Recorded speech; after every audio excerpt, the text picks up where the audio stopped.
All right, we up in here now. Just waiting on viewers to start popping Hold on, in. hold on. All right, all right. Hey, what's going on, Kev? Mac Heads and Maniacs?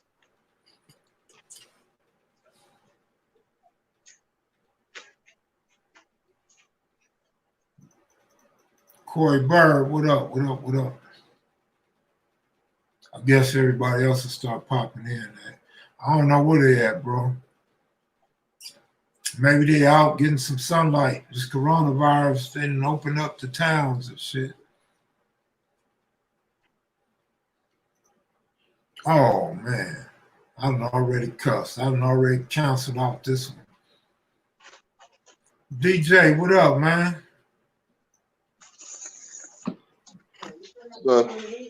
Son. I'm an omens. Okay. Thank you. Aww. There's some digital West music. I mean, there's some already out there. Ain't nobody getting them. We got one purchaser for digital West music.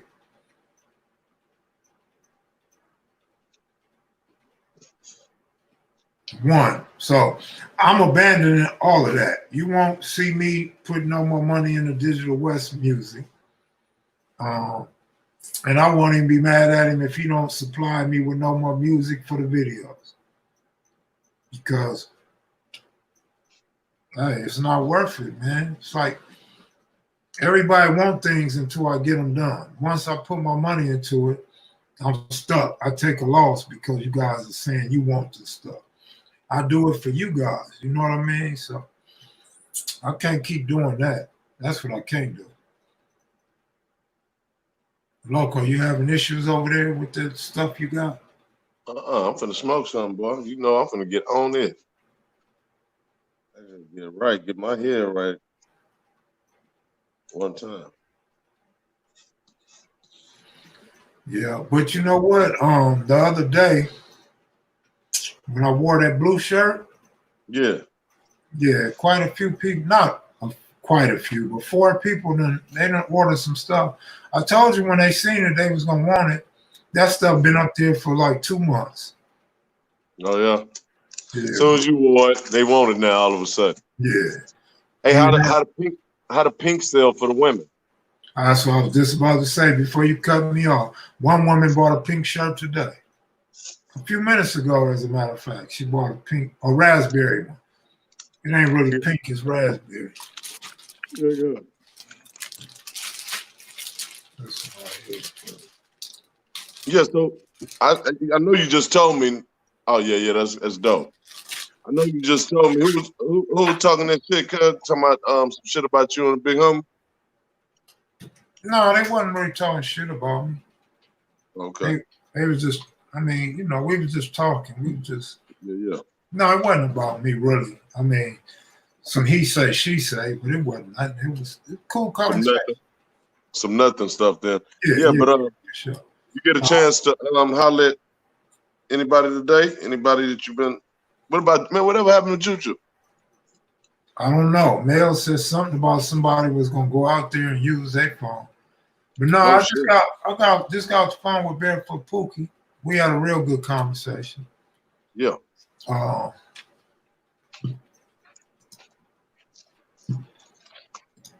Yeah, I talked to his son, Barefoot Pookie's son.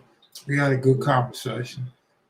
I just hit Papa T, but he's still setting up his live stream, his Wi-Fi shit.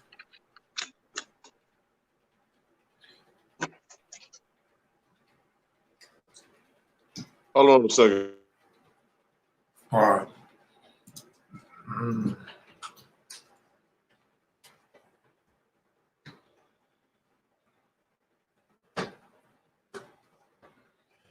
The El Chino, the address is on the screen.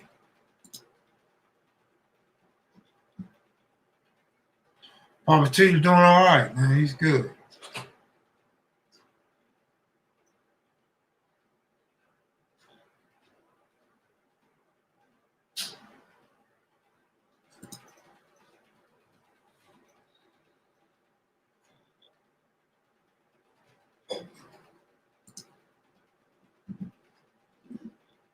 What up, Skylar?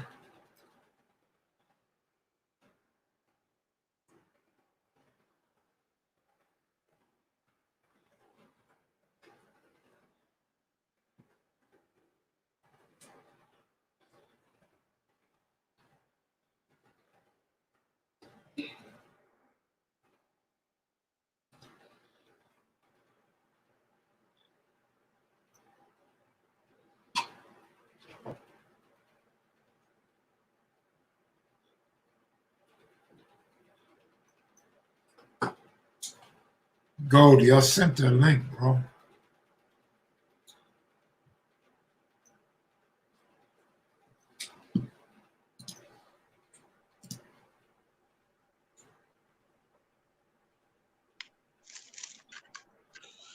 Yeah, man, me and my dumb ass, I pushed the wrong fucking button. Oh, I thought you did it on purpose. No, indeed. I be trying to see the chats while we talking, while we kicking it. Yeah. I be trying to see the chats at the same time, but I can't on this phone for some reason, man. I can put, if I push the chat thing, I can't see you. I can see the chat, nothing but chats. But you'll hear me though. So, fuck that. You know, people make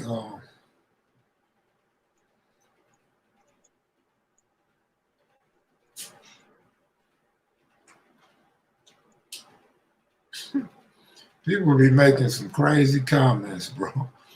And they really won't answer. It ain't even worth even trying to figure it out. What, talking about me? Nah, talking about Raymond Washington. Oh man. Hey, what I've been dying to ask, and I just haven't. Okay, so Tookie knew he was gonna damn near probably they was gonna execute him and shit. How come Monster, was able to?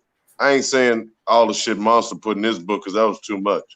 But I'm talking about all the answers and shit and questions that we have. I know a lot of them we able to answer where he's from and this and that. But I wonder why he didn't just leave his bio, leave a detailed overview of his life and everything to where a person wouldn't even have to ask. You know what I'm saying? He knew he was gonna pass, and he knew all these questions needed to be answered one day. Well, I think he did try to do that when he left the book behind. And he probably didn't have all the questions, know all the questions that we would be asking, because wasn't nobody doing it like that. Okay. You know what I mean? Yeah, wasn't nobody doing no gang history. Yeah. People was doing broad stuff about, gangs in the 50s and in the 60s and in the 70s. But people wasn't on that. Like I try to tell everybody not too long ago, I turned on the news and they said this is the era of history. This 15 years after he was executed, bro. So why no, I ain't gonna ask it. That's an off-camera question for you, but I will change it up a little bit and say this. What's the deal with his truth and what is it with his innocence or guilt? I don't know, bro. I mean, he's long gone. He's long gone now, because the reason why I asked, bro, we can talk about it more, just us, but I had seen an interview done where somebody was saying pretty much that he didn't do it. And I was just wondering. I was wondering if they was doing that because, he already had been executed. So I wouldn't see why somebody would have to lie about it. And I wondered if you had heard anything about it. Well, you get a lot of both. You get some people that say one thing and other people that say another thing. But a reason why they would say that is because two of the dudes that was part of his crime had rolled over. You feel me? And one of them, the dude Blackie really was from Canada. Blackie already had priors with Telling. Wow. And then he get out. You know what I mean? So, from that aspect, he went back to his native Canada. They extradited, they deported him. That's hard. So from that standpoint, you already got a government informant working against him, and we know the government didn't, wasn't on the side of Tookie. I got a phone call real quick. All right.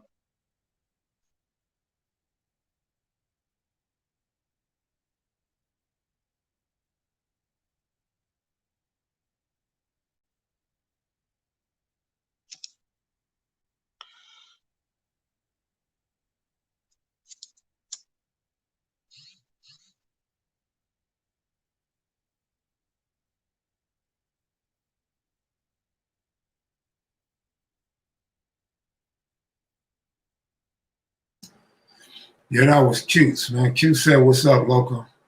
Already, man. You gonna come on tonight? I don't think so. He said he got to go to work. Oh, okay. I think he said he got to get some rest. Yeah, man. What's Q do for a living? You know? I think he cleaned buses. Oh, okay. Maintenance. Yeah, and kind of like park them and stuff. That's what's up. Yeah. Seemed like a little Cadillac gig. Yeah, the homies and shit that back in my hometown right now, that would have been the perfect time, you know what I'm saying, for me to roll up on them niggas. They all out there and shit, barbecuing and shit, running around acting like they just got out of prison because of this coronavirus release shit, you know, so they barbecuing and kicking it. Yeah, that would have been a good time to catch a whole bunch of, you know what I'm saying, my little homies and shit like that. You could have seen the team down south.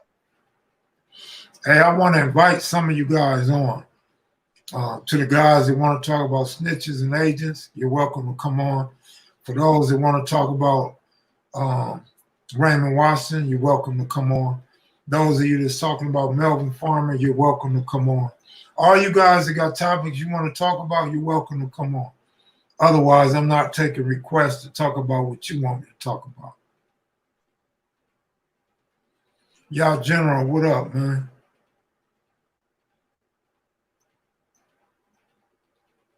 I ain't seen Perlana been quiet, huh? She in there. She was one of the first ones in here. What's up, Miss Perlana?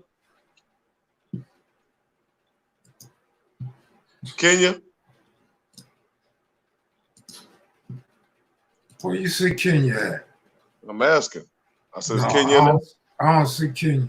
Kenya probably out. I told you they opened LA up a little bit. Nah, Kenya don't seem like the type. Seem like she gonna be like, fuck that. No, she probably out. I think quarantine was getting to her. She was making dancing videos and stuff.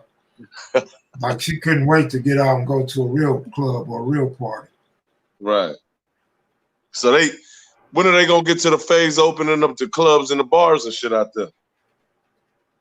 I don't have no idea, Loco. I ain't out there, so I don't know. Yeah. Well, what about Vegas?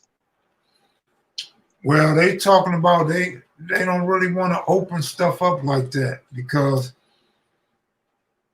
too much of a crowd, and then you're probably gonna have to have limited numbers. Mm-hmm. Yeah, because I just went to Target a while ago, man, and you got to walk in one at a time. Like, you know, that shit, yeah, I can't see them just loading no people back up into the mix.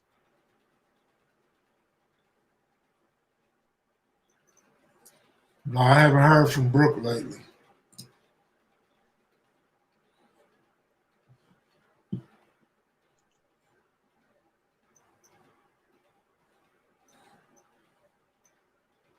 We got a PT backstage, but he don't have no pictures, so we not allowing nobody on without no picture. Yeah, man, nigga beating came on, scared the shit out of a nigga. Like the nigga last night. What was that nigga name again? Deuce the Factor face ass nigga. I just sat there, huh? Man. No, that was Sir Buck. Remember, he talked today. He said he couldn't hear us last night. That was who that was earlier. Oh yeah, that's right. That's right. I forgot. You know, I don't remember what happened a minute ago, man. Boy, you gonna have Alzheimer's, my nigga. Already got it. What are you talking about? I got it already.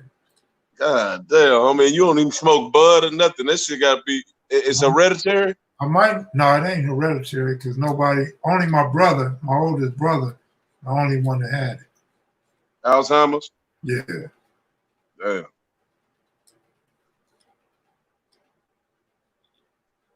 Yeah, I mean, at least the trait probably is in, you know. Boy, I swear, what was we just talking about, cuz? See what I'm saying? You out of there right now. Yeah, you did that on purpose. I knew it was coming too. They say you got a size 9 hat on. No, it's been 73.8. No, actually, this is a snapback. Oh, snapback. Yeah, but I wear 73.8s, man. Damn, man. My head bigger than Cuz my head big in a bitch. It's real. Mine, This is the real deal, huh? mine bigger than yours, then. What you wear? 75/8. Yeah, you out of the homie. Yo, shit. Yeah, you got a supersizer.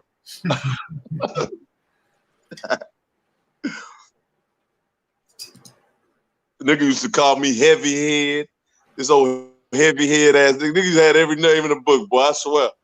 Hey, what up, my tribe, Ross? What up now? Hey, what's Loco. up, bro? What's up, fam? Hey, Loco, I was holding you down out there. I said, Rocchead, I get you. Boy, you had me rolling. I don't know what that's all about.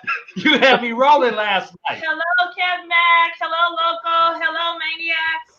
Hey, what's up, Miss Heavenly Goldie? What's going on, man? Y'all good? Oh, man. Long day, brother. Long day. Fulfilling day. Y'all did a great thing today, man. Hey, that was all right there. Yeah. You hear It was me? a blessing. Yeah.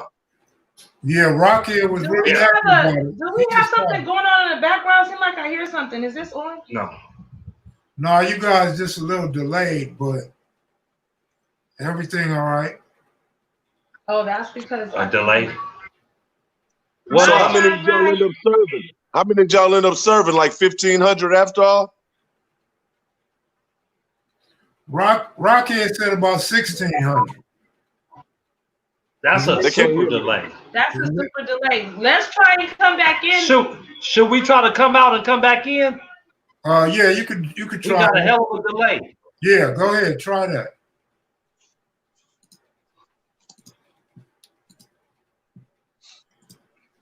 G-Rock, good looking out. I like that LA cap. Good looking out, bro. Loco, Yeah. you know San Diego J from South Dallas? Do I know him? Yeah. Would you say San Diego J? Yeah. SDJ. SDJ, yeah, that's the homie from 7. Trey 57s, huh? Yeah. Yep. Cuz original. Yeah. That nigga name is solidified, you heard me? Mm-hmm. No. Yeah, it's all in the pen and shit at the same time. And shit, they was over there doing their thing. Let's see if that's better. No, y'all still delayed, but it's all right. Let's try and come back in. No, should we try to come out and come back in? Hey, Oh, my, we got 2 devices. Go ahead, try that. it's called stream. We're about to come back from a different laptop. Yeah. Hold on, guys. G-Rock, good out. Yeah, we're gonna come back in. Yeah. Okay, all right. Yeah, SDJ and Baby Cash. You know Baby Cash from Graveyard Gangster Crip, and the nigga, he used to be with Dixon too. Them niggas had a riff and shit. Baby Cash took the set to Simtown Trey 57, and they started GYGC, and then SDJ and them stayed Dixon Circle. That's what Larry. What's the nigga name? Played for Charlotte, Larry Johnson. What up, man? What's up, Kev? What's up, homie? What's up, Not Loco? much. What's going on?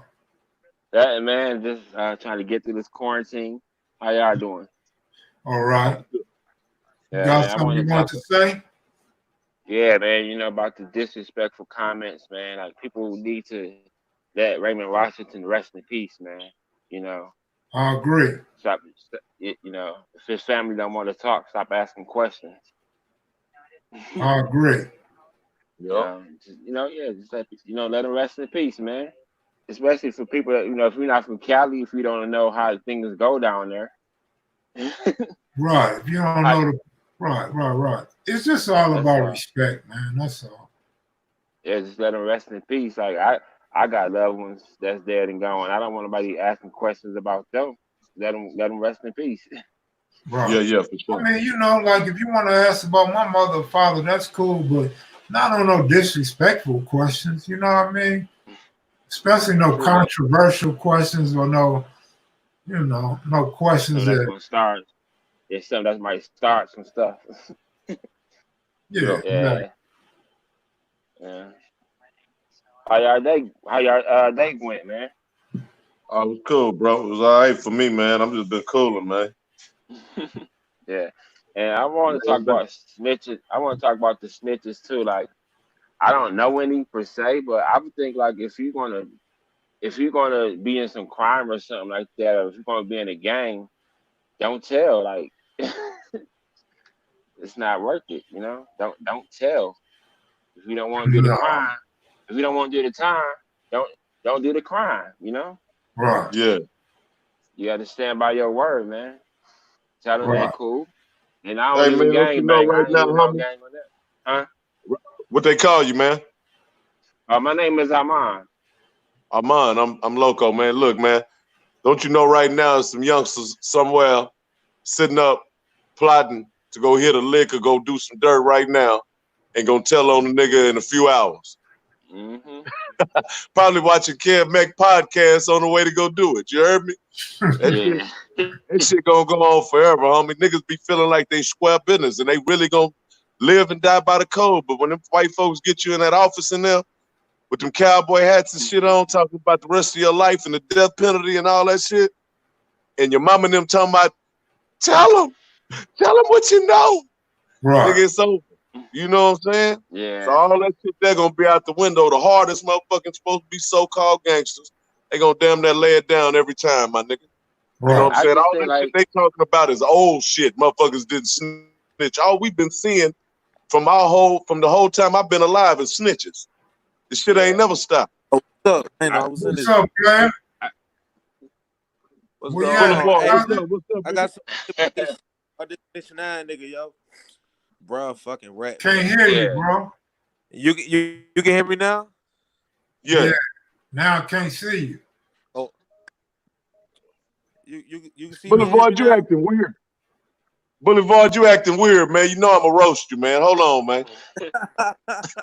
You can hear me though? Yeah. You want to talk about 6ix9ine?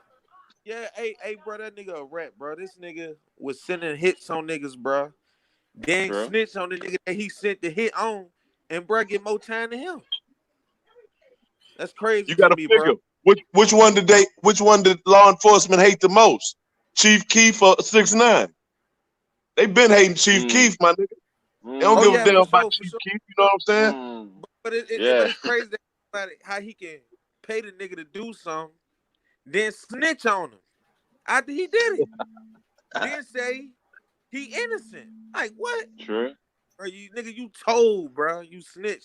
Then you snitch on niggas. Some niggas that ain't had nothing to do with what happened. And you still told, bro. You got some niggas was innocent. Bro, fucking rat. That's how I feel about that nigga. He got to get Man, told off. I don't even want to get involved in the politics of dude based on his affiliation and his region. Yeah, I know. Yeah, I know about that one. Yeah, I get too much blowback, man. Dudes be Oh sensitive. yeah, but man, all I gotta Hey, say is you gonna get something for saying that, bro, cuz? rat. I get so What much you hate, man. You know what I mean? You gonna get something for just saying what you said. You already know. Man, Then they gonna put me in Boulevard and say that I'm the one that started the conversation too. But it's all man, good. fuck that. I don't have time to talk about that. I got my tribe rise on deck. So Almond and Boulevard, I'm gonna get to them, and then if y'all want to come back, you come back. Oh yeah, peace Okay. to y'all. I appreciate Peace. that. All right, for sure, bro. Thanks. All right, y'all. Y'all looking a whole lot better. A whole lot better, huh? And y'all on It's point. like with we the had time. to switch it up. We on point now? Yes. Yeah. Oh, yeah, Yeah. yeah. I forgot what I asked y'all earlier. Was it a good day? Oh yeah, man. How many families did y'all end up feeding, you think? Man, y'all say 1,500, could be 2,000. We was up there. That's great, man. Yeah, Rocchead said it was definitely more than 1,500. He estimated he personally helped 1,600. That's awesome. Yeah, that's awesome, man.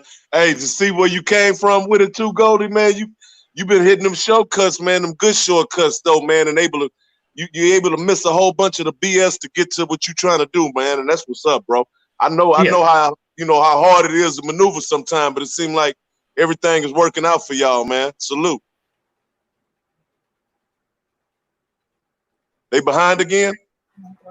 Oh yeah, they sound is gone and everything. Y'all sound. Blessings, brother. Oh, yeah, Our sound ain't up. No, I hear you. We don't hear Heavenly though. Oh, Yeah, we can't hear Heavenly them. didn't say nothing, but yeah, it's still a delay. Oh. See, it look like her lips moving like a karate movie.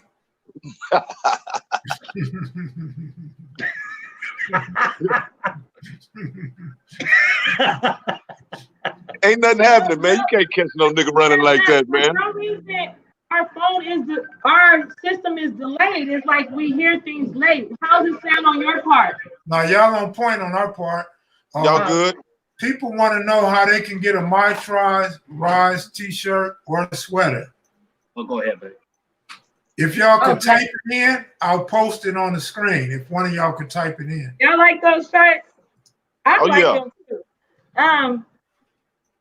Yeah, could I type it in the chat? Yes. Yeah, we'll type it in. Hey, matter of fact, I just got me a bunch of little Kev Mac little merch. I'm gonna go ahead and make sure I get some of y'all stuff too, man. Is that all y'all have? Is the gold and black, big homie?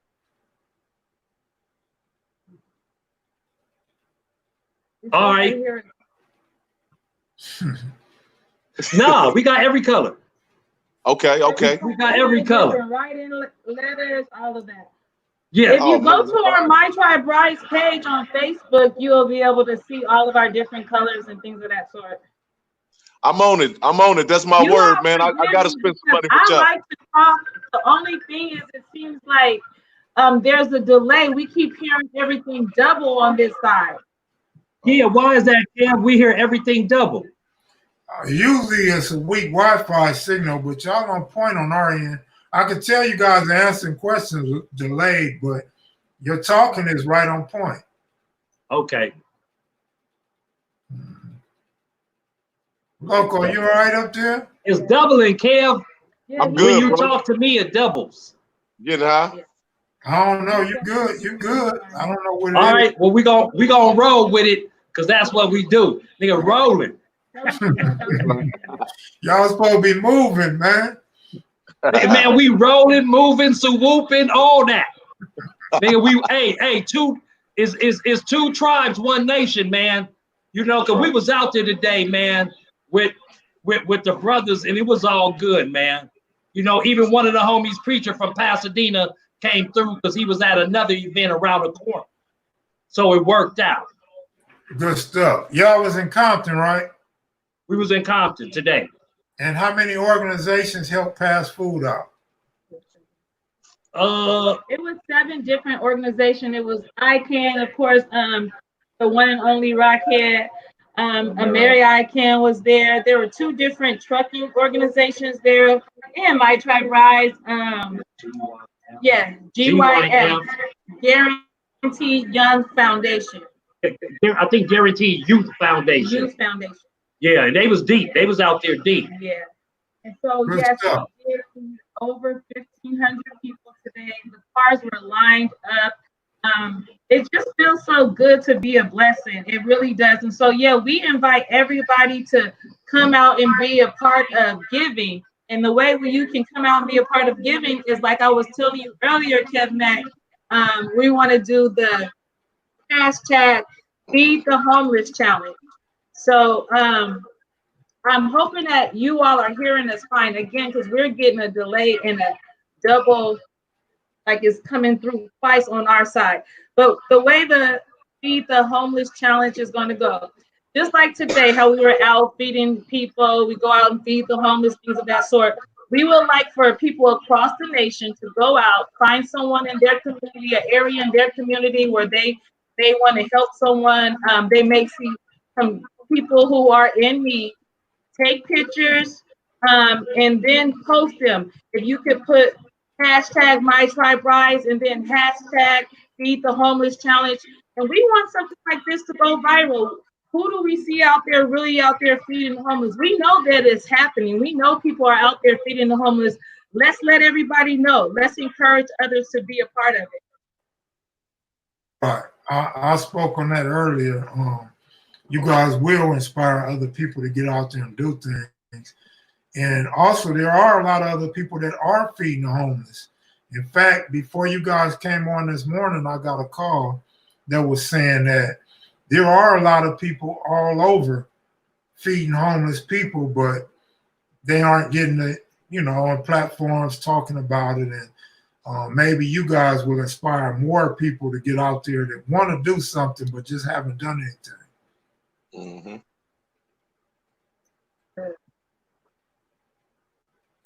I think you guys would be a lot more powerful. Well, that's what it's all about. We are all tribes all across the nation, so we want to all rise, all help the community. Yeah, I think like what you guys did today was more powerful because you guys networked with other groups with the same interests. So I think we can continue to build and get more groups to come together and feed more people in different spots. What y'all did today would be lovely if y'all could have that kind of turnout in one spot and the same type of turnout in another spot. That would be off the hook. Yep. I agree. So tell us some of the things you guys passed out today. Some of the things that we passed out today? Chicken, pulled pork, chicken patties, bottled water, potato chips, muscle milk, brownies. things. They also gave out like school supplies. School supplies for kids, little toys for kids. Comforters. They had comforters too. Right, they had. Damn, I missed out. Yeah. They had That's a all sorts bonus. of gifts for Mother's Day. So I just want to give a shout out to the mothers. Happy Mother's Day. They gave out like comforters for your beds. We also had like dining sets, a lot of different things that we gave out to mothers as well. Again, shout out to the mothers out there. Okay, that's cool. That's real cool. Did you guys know? Did you guys know they were gonna pass out stuff like that? No, we had no idea what it was. We just didn't knew know food. about the gifts. We just knew food. We didn't know they was gonna have gifts and everything. Oh, that was nice. Hey, Loco, pass that, Loco. Pass it, Loco. Man, there you go. It's some bomb too, man. You see my eyes all crooked and shit. Well, what we're Kev Mac, you know I've wanted to get on here and spend some time on Kev Mac Live, and I'm excited to be here. I will say it's not as great for me personally on this side because we keep hearing everything double. Like we don't really know who's saying what and when. So we're just trying to play along with it. Okay, well, we sound great though. Yes. To the audience, we're great. Yes. And we look great. And we look great. Yes. And someone in the chat room said, and I don't know who it was, but I like to commend them. They said, man, Goldie got a fine queen. So whoever that is, thank you, brother. Thank you. What's up, Perlona? What's up, Melly Mel? I know you out there, man. We was doing it today. Melly Mel, the professor. And for those that don't know, you know, when I first did a Kev Mac video, when I left his show, that's what inspired me to come back with me and my girl and create My Tribe Rise. So for those that don't know, Kev Mac videos inspired us to move forward. So I want to put that out there. Give a shout out to Kev Mac Video. Kev Mac Video. All right, man. My Tribe Rise. And that's real talk, man. That's real walkie-talkie. Yeah, I appreciate it. And, you know, Goldie always showing love, always shouting out Kev Mac videos. Yeah, always, man. I try to show you what my loyalty is. Yeah, they call what you guys doing Black Excellence. And Black Excellence, I like that. We'll We'll take that all day. And it's funny because the way you guys look and your attitudes, you guys compliment each other real well. Remind me of old preacher and wife team. We'll take that too. That's what we'll do. Well, we need donations today. Well. Oh, now see, Heavenly, y'all called Heavenly at the wrong time. Y'all wanted her to get back to work, not realizing she was really already at work. That So work. there were a couple people that wanted a link to that where they could donate to you guys, but y'all called Heavenly like, come on, let's go. And she never got to get that information. So you could do it now if you have a Cash App or any link, How they can donate to GoFundMe us. or anything. Yeah. If you want to donate, you could donate to paypal.me/MyTribeRise. PayPal.me. And also, if you want to get a t-shirt, hit us up at mytriberise@gmail.com with your size and the color, and we will follow up with you with payment arrangements and everything. Say that again. PayPal.me/what? The way you can send us a donation, you can send it to paypal.me/MyTribeRise. Got it. And if you would like to order a t-shirt, you can send your order request to mytriberise@gmail.com. Got it.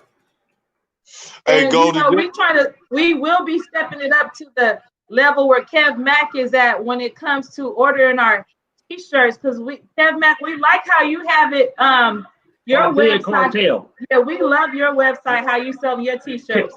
Can you help us with that? Because we try to go on there, man. That shit was crazy, Kev, man. A little bit I'll complicated. set it up for you. I'll set it up for you and give you the information. All right. yeah, then, hey, man, also, it was a small world, man. Goldie, how me and One Punch on this end, man, you know what I'm saying, basically grew up together in prison. And you and Kev end up hooking up, man. That shit is crazy how everything works out, man. Yeah, that's what's up. I was tripping off that. Well, damn, did they meet in prison or did they meet out in Texas? But shit, in Texas, boy, y'all slow down. Y'all doing too much in Texas. Slow down, man. Real. Yeah, both of us, man, served significant time, man. And, you know, it's crazy because we never really got together to figure out, you know, for me to know what he wanted to do with the rest of his life. And we both, when we came together, we was talking the same way, man. And that was the best part of it, man. You know, we done with the nonsense, you know. I've been hearing a lot about Texas. No, we can't hear them as well. Hey, Loco, how many years was you and One Punch in prison together?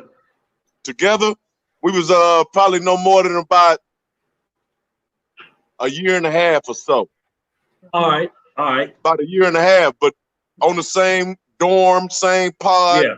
You know what I'm saying? That was my bro, man. You know, the situation we was in is classic. You know what I'm saying? Right. Because it's that old racism, you know, but not with the white man. We was outnumbered by the Mexicans. And at that time right there, man, was a significant part of you know, our life. That was our first time doing time under the Crip banner, first generation in Texas prison, you know what I'm saying? So it was a lot, man, because it wasn't as big as, say, LA. You know, at that time, we was on farms where it was maybe 4 or 5 of us, sometimes 10 or 15 of us, you know, to see what it is now, hundreds of guys now. It's, you know, it's widespread. Yeah, it's crazy. We talk about all that, man, but you know your brother, man, just like I know him, man, and a year and a half, that's more than enough time to know how good of a dude he is, man. Got a good heart, man, real sharp dude, man. You are too, Goldie. Y'all produce some pretty cold-minded individuals from over there, man, in Altadena, man. Much respect, man. Oh yeah, man. You know, I taught them everything they know, man. You know what I'm saying? Of course. You know, it's all good. You know, after. Where'd you learn it from, Killer? Yeah. Well, you know, after 5:30, we give Killer a beer after work's over. Miller time. Yep. Yeah, man, Killer, yeah. Hey, Goldie. Yeah, I learned that nonsense, man, from Killer. But we got it together now, and it's a blessing. And that brother Killer, man, let me tell you, man, this brother been riding with me, and he's also a board member of My Tribe Rise, but that brother been down with me for day one moving forward. Because I'm going to tell you, when you're doing something positive, even your homies start hating. Oh, man, that's off top, bro. That's off top. You know, some of the homies get mad, like, man, you know, homie, I want to give back to the community, man. I want to touch the brothers in Pasadena, the conscious brothers, and let's try to come together for the ones that's with it. You know, everybody wasn't in agreement, but it takes time. But we making movement, we making momentum, man, because it was a brother from Pasadena with us today. Big Preach. You know, that's my brother, man. That's right, big homie. Yeah, I wanted to ask you, how did it go in Pasadena, the food giveaways, and where y'all at now? Good. Red and the blue. Yeah, it's been going good. We've been feeding the community, Altadena, Pasadena. You know what I'm saying? Feeding the homeless, but due to the Rona, it's just slowing everything down. You know what I'm saying? And as far as the tribe members, we had 3 meetings with 8 Altadena blocks and PDLs. We had 3 meetings. That 3rd meeting went good. Then the Rona hit us, man. And I'm only talking to brothers trying to stay on the phone with them to keep that communication. You know, because we can't congregate right now, so we can't sit down and really, you know what I'm saying, come together. Everything just over the phone. That's right. Right. For now. Rona's a hater, bro. What was that, Kev? Rona is a hater. Yeah, Rona's a hater, but we gonna roll right over him. We gonna move and roll right over him, Kev Mac. How's that? All right, that sounds good. Yeah, man, I'm proud of you guys, though, man. Because when we was doing peace walks in Altadena and Pasadena as well, man. So we was picking up great momentum, man. And like I said, this Rona just shut us down, man. But yeah, we were having our it slowed us down. It slowed us down. Right. Each month we've been having our walking for peace weekend. And yeah, this is our 2nd month. We were not able to have it, but we want to invite everyone to come out and be a part of Walking for Peace, because that's what it's all about. We are trying to promote peace. Everywhere that we go, we want to promote peace, promote unity, promote love, all that good stuff. You know, that good fuzzy stuff to make us feel good, make us feel like human. It's about all humanity. So that's what we've been doing. We will start that back. Walking for Peace, probably in June. We should be starting that back. And twice a week now, we have went out and fed the homeless. We start up in Riverside, we come down to Pomona, Pasadena, Altadena, to Long Beach, and today we was in Compton. Each day when we're doing that twice a week, we usually hit like 3 cities. So if you go to our My Tribe Rise page, you can find out what city we're hitting that day. You can come, let us know you need some food, or if you know someone in the area, because sometimes we actually go and deliver food to seniors and things of that sort. The elderly. Okay. Also, I'd like to add to that, you know, we're trying to work with a lot of other entities. You know, like I'm over there, what was that, Thursday? I dropped off like 100 to 100, I think 120 hot meals to Lil Doc on the east side with United We Stand, so they could feed the brothers and sisters on the east side. You know, we're going to be doing some things with Project 43, which is over there by you, Kev Mac. Which is over there in 6 Project 43. Yeah, and at Project 43. Mm-hmm. So we're gonna be doing some things with them as well. That's so we good, man. Work with everybody that want to network. That's good, man. I'm glad to see you coming over to my old community, man. That's a great thing. Absolutely, Kev Mac. Absolutely. Yeah, I appreciate that. Well, you guys are doing a great thing, man, and definitely want you guys to continue on the path that you're going on.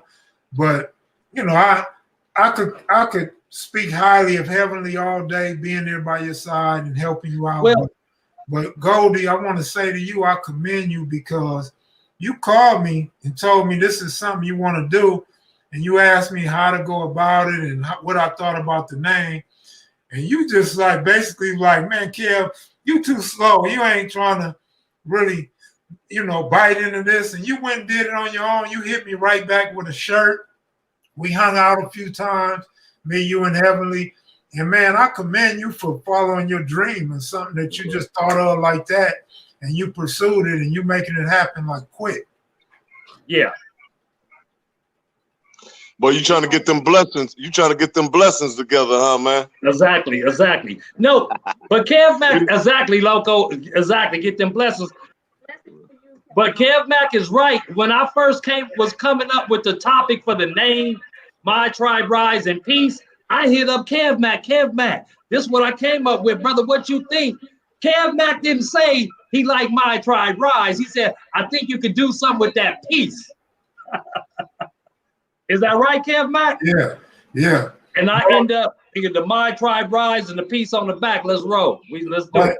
I'm also the same guy. When you gave me that shirt, I was like, this look right. This is gonna hit. For some reason, the way you put it together is catchy. And it's like it ain't no color line. Like anybody could wear it and it look good on them. Right. You know, so yeah, I got a question, Kel. Yeah. So are y'all gonna have any chapters in other states? Or if somebody wanted to pick up on My Tribe Rise and say they want a My Tribe Rise in Cleveland, Ohio, what do they have to do? Yes, that's a goal that we have is to work and create another My Tribe Rise, another chapter in other states. Yeah, Loco, you can start one out there. Kev Mac, you start one out in Vegas. Hey man, come on. Hey, you already got homies out here, man. You already got. And they support me. Yeah. And the biggest my homies out there have supported me too. Yeah. Exactly, bro. Exactly. Yeah. Hey man, that's already off top, you know what I'm saying? Just let us know. Let Punch know or whatever you need me to do on this end or whatever, cause he'll get with me, you know what I'm saying? We'll be on it. It ain't nothing, man. Absolutely. It ain't nothing. We'll take care of it, bro. I know that already in several different states, people are representing My Tribe Rise. We try and ask people to let others know, why are you wearing the My Tribe Rise shirts? What's going on? What are you trying to put in the atmosphere? And when they're wearing their My Tribe Rise shirts, they let us know that many people come and ask, what is this all about? And what does it mean? What does it mean? And it gives them an opportunity to talk about peace, to talk about something positive, to put positive energy in the atmosphere, which is what we really want. And so we have to say probably about 30 different states already wear our shirts, My Tribe Rise. Yeah. I have to give a shout out to Texas because that's where my family's from, Pineland, Texas. We have a lot of family in Houston, Texas. That's right. I'm out there. We have our reunions right there in Houston, Texas every year. So I'm gonna have to come out with a tribe and we come out there and see you, Loco. Come out there and make sure we spread the peace and My Tribe Rise out through Texas as well. You know, most definitely, man. Like I said, community, but I also like to reach out to the tribes, and that's my big goal is to have that unity there, kind of like what you saw today, a conglomerate of brothers coming together from different tribes, putting it together. You see what I'm saying? Yeah. Hey man, that's something that's attainable. That's something that we can make happen. So y'all have already showed them by example, by leading by example. Exactly. What can be done, man, in a short span. If you really got your dedication intact and you really square business, you can make anything happen, man. Right. And you can start walking for peace events out there and invite us out there and be like, we got My Tribe Rise walking for peace events going out here.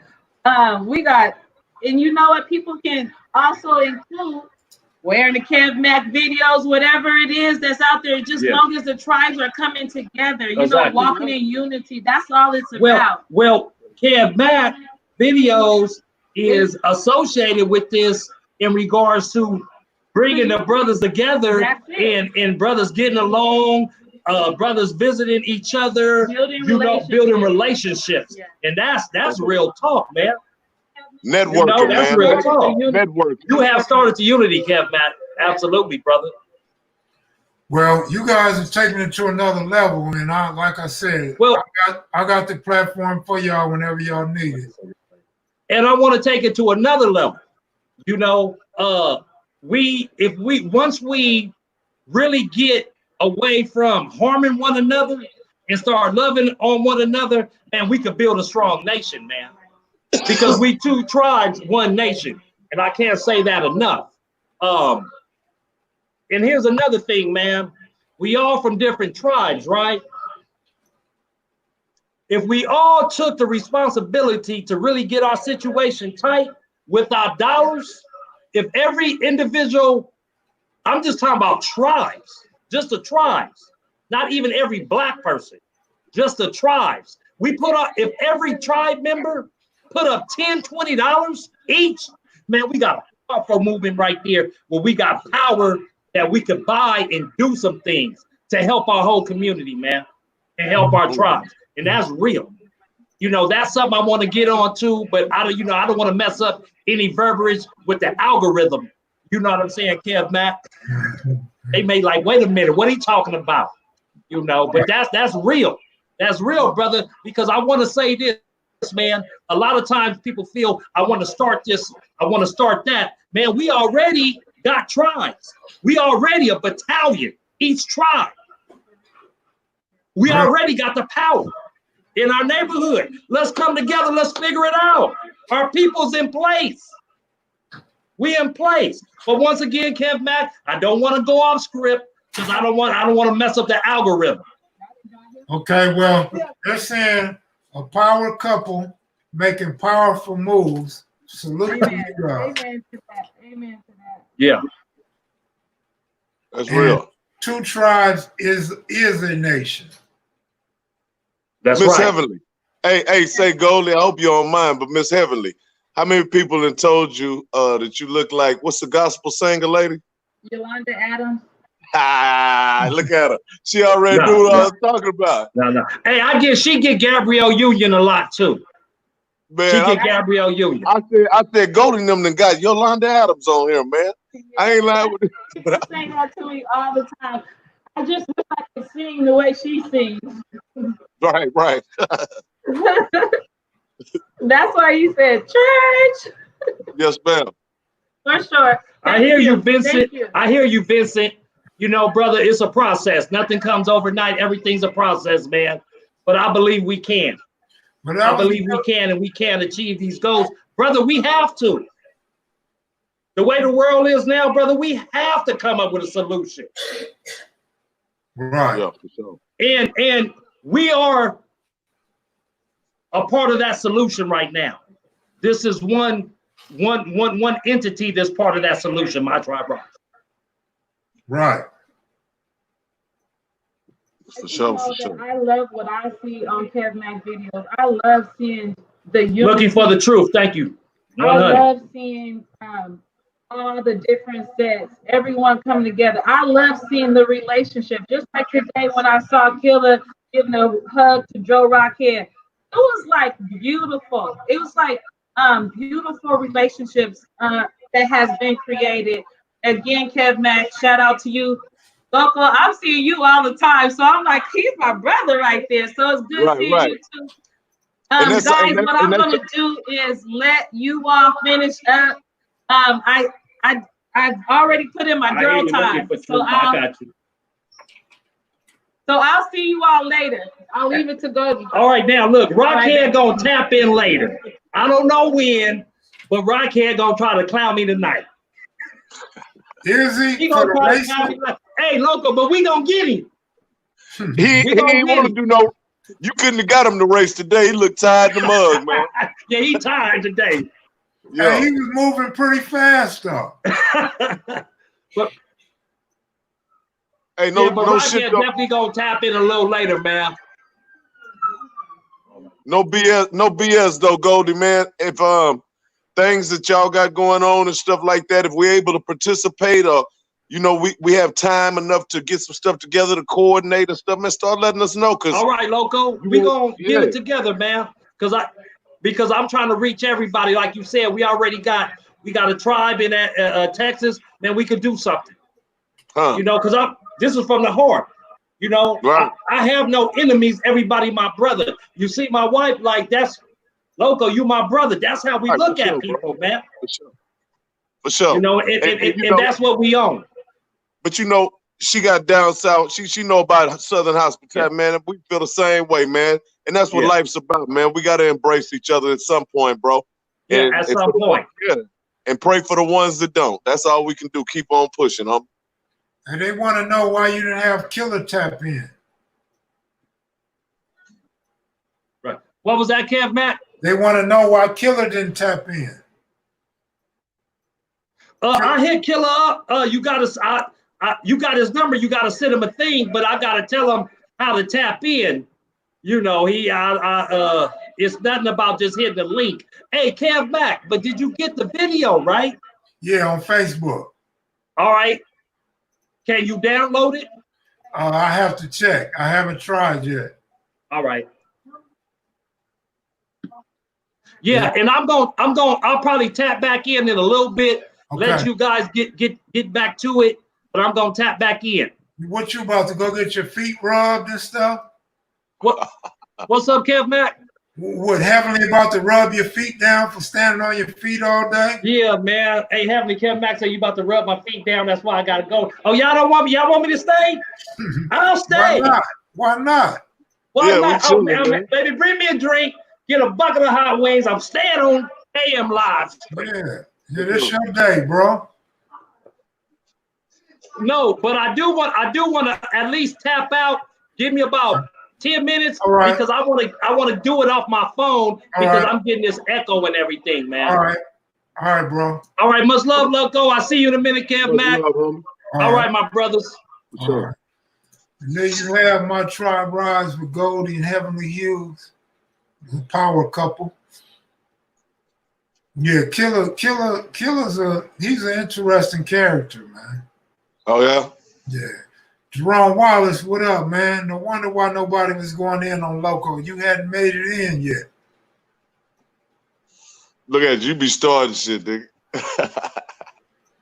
No, I just know he finna go in. That's all he do. He need to tap in though. That shit gotta stop. Nigga don't respect no trolls. If you don't tap in, nigga, let me see your motherfucking ugly ass face. If I can't see your ugly ass face, I don't want to see your message, nigga. Hey, the way you went in last night, I don't think a lot of these dudes want a bagging contest with you, bro. Yeah, man. Nigga said something about, man, look, man, you on social media. They watch too much TV and YouTube. They think everybody flash money, somebody gonna come right up and kill you. Well, nigga, look, I goddamn me, I guess I'm supposed to be a hoe. Shit, you gonna have to kill me. Any motherfucking way. They say, but it ain't that simple, man. They say stay ready, you ain't gotta get ready. I'm trying to tell you, bro. That's the best goddamn thing ever said. And at this moment, OG Cutes, Magnificent Seven. What up, Cutes? How you doing, brother Kev? See how you and Loco? What's up, big homie? Chilling. What's up, brother? Well, you look like you finna go ride until the sunset. You look like old James Dean. Yeah, I'm out here, man. I'm out here on it. Shit, that motherfucker's right there. That's right. That's right.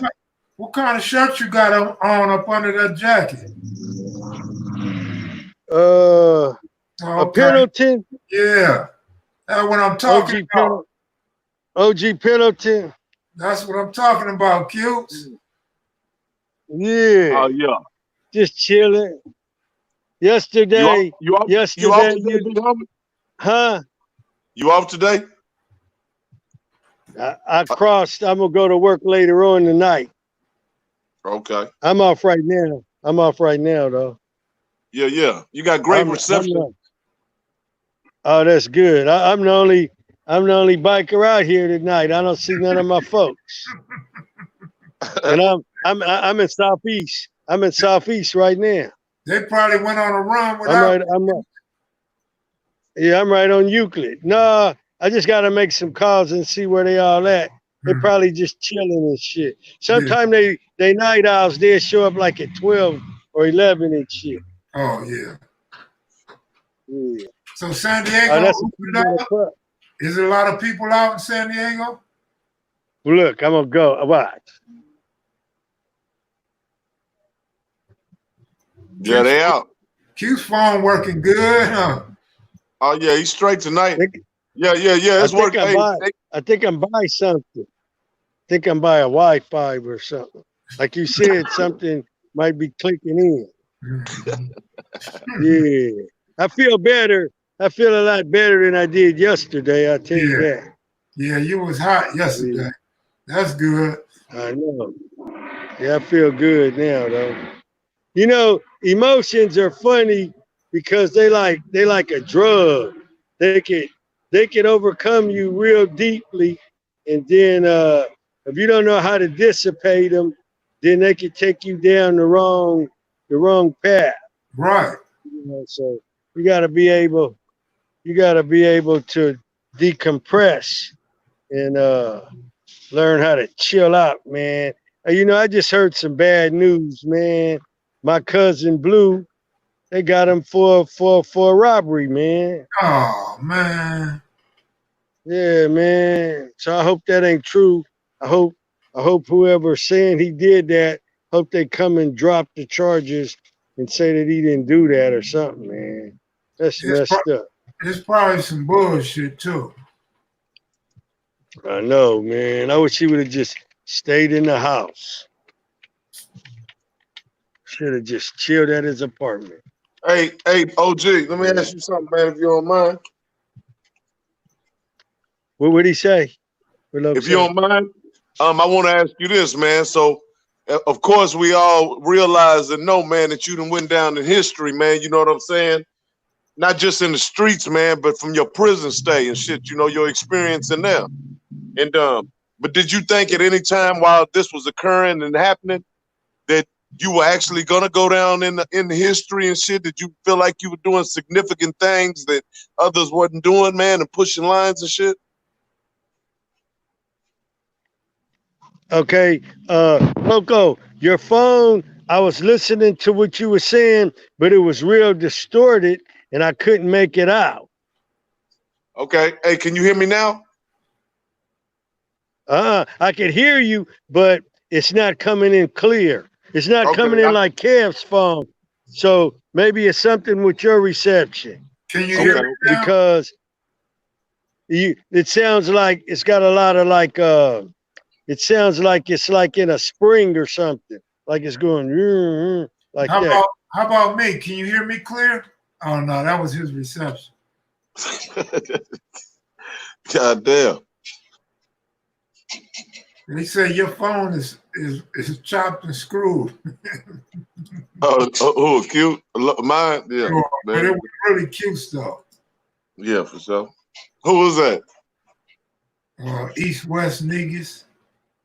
Oh, Negus. Yeah. Nagoose. Yeah. The good. What you drinking, man? Oh man, I'm off this pineapple peach limeade, man. Bad motherfucker. Company called Calypso. I'm pretty sure. Yeah, we got them in Vegas and shit. Yeah. Yeah, you find these at Mario's most of the time. What kind of hat you got on, Lo? Oh man, it's Seattle Mariners, big What homie. kind of hat is that? Seattle Mariners. Oh, okay. It looks cool. Thank you, big homie. Looks like it's gold. It looks gold and blue or mustard and blue. Yeah.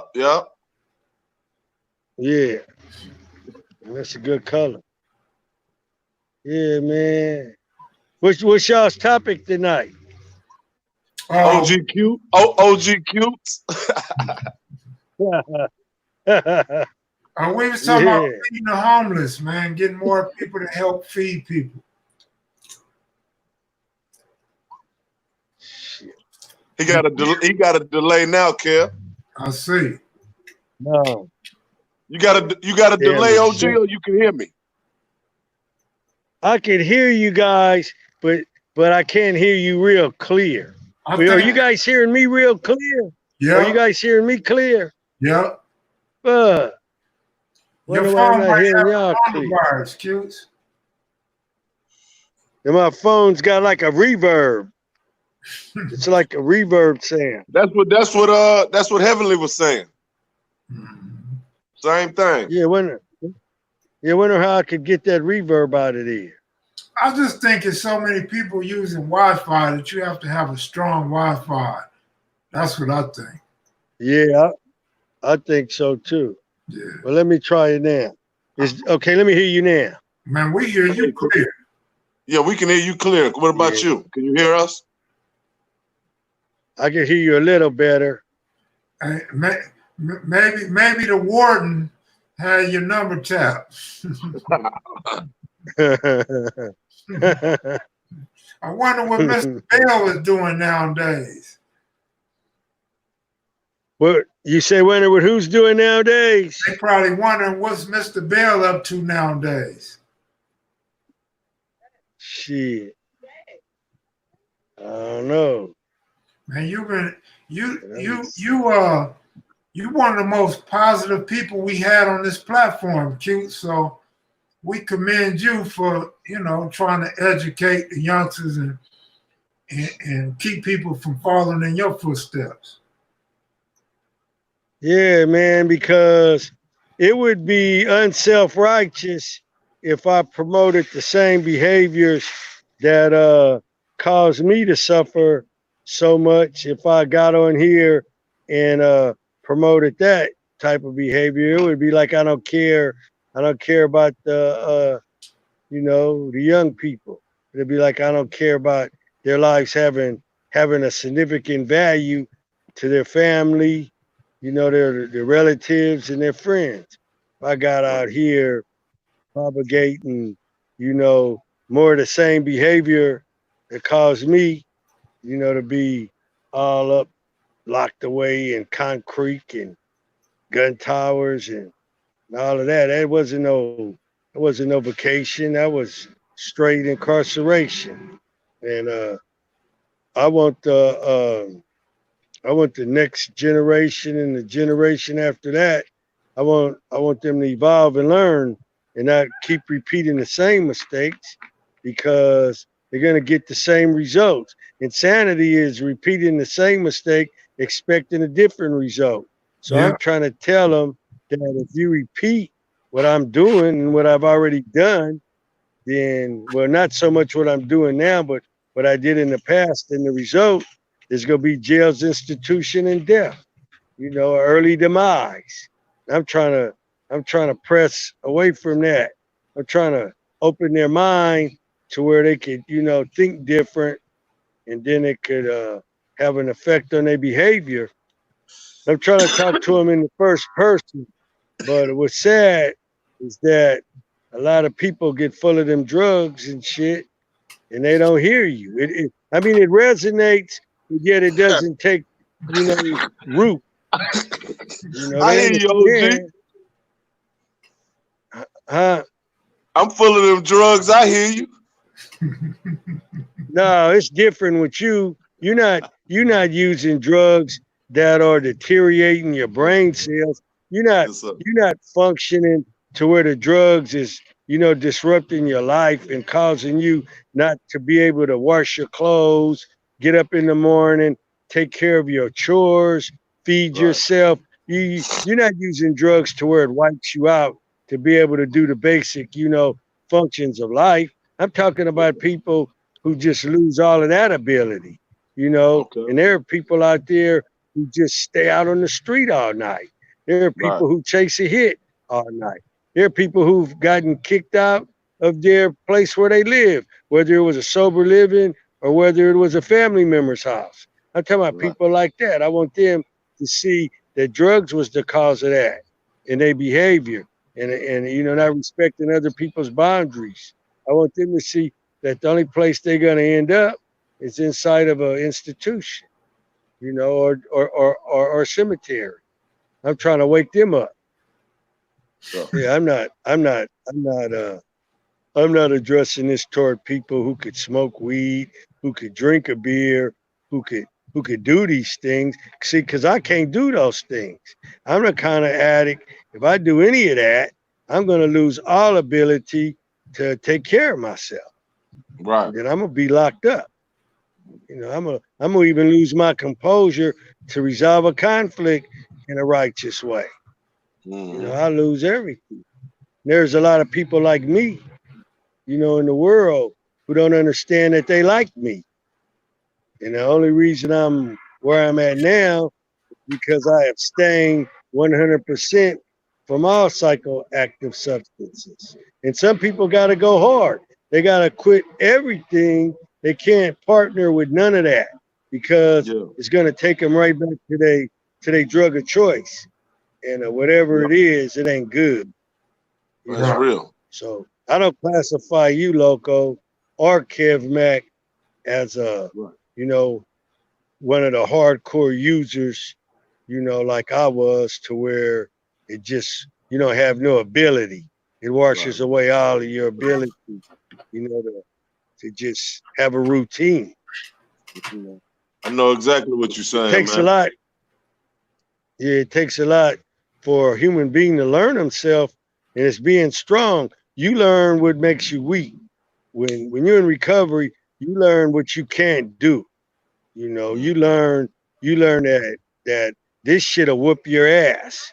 It's like being a human being and you just run out in the middle of traffic and you get ran over by a bunch of cars, but you live through it. So as soon as you heal up and you walk in a little bit, you want to go run out in the middle of the cars again and get knocked around like a ping pong ball. Then you get all bandaged up, splints and shit. And then as soon as you start getting a little, you go and do. They said Q's pop in and pop out. He had a good little run. Yeah, he was gone. Yeah, man. So eventually, man, what are you trying to do, homie? Like, are you trying to make a couple movies? Huh? Make a couple movies and yes, you already know. And I'm saying though, and going to the sunset with what? No, man, I ain't never trying to go to the sunset. That's what I do. Shit, I get me the next bag I get. I'm going into the sunset with it. You hear me? Man, I'm gonna go chill with mine. I'm fucking with you on mine. I'm trying to be in Houston, San Antonio, Fort Worth, Dallas, everywhere. Right. We got to look up Charleston White if we hit that Fort Worth.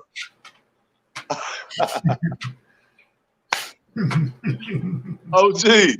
Hey, man, you ever have plans on coming out this way to Texas and stuff?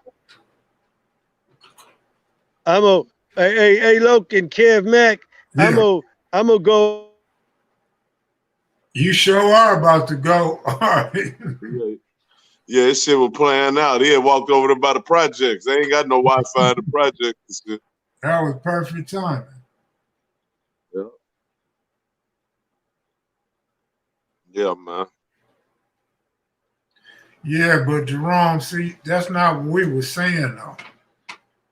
We wasn't saying he can't go to a team and start. Just the reality of him going to a team and starting. So, I mean, your argument ain't really valid because we already agree with that. Already coming in like he high. Yeah, for sure. Oh, Jerome, man, what's up, homie? That nigga said, Cam, man, Cam is better than a bunch of these other bums and shit, but do they want to deal with his antics? That was the thing we were talking about. All right. And we never finished. You asked me a question about Jameis Winston. Yep. And my answer is, hell yeah, he could start on some other teams. But will he start on some other teams? I don't think so. Well, he ain't injured. No, he ain't injured. The boy got an arm, man. He's just them interceptions and then being black and trying to run the ball a lot. Man, but you got to realize this dude won the Heisman, my nigga. He got it still. He's still young. He can bounce back. I don't say he don't got it. I don't even say he lost it. He'll have to bounce back. Didn't he get the Heisman? I'm sure he did. Didn't he I twice? Can't Wasn't it I twice? can't remember. Huh? I thought he got it twice. No, he ain't got it no twice. No. I ain't gonna let that nigga have rape cases and all kind of shit. That nigga wasn't getting it no twice. He damn near probably barely got it the first time if he got one. Shit. The motherfucking white folks ain't gonna forget about that shit down there, man, that nigga did. He's still paying for that shit.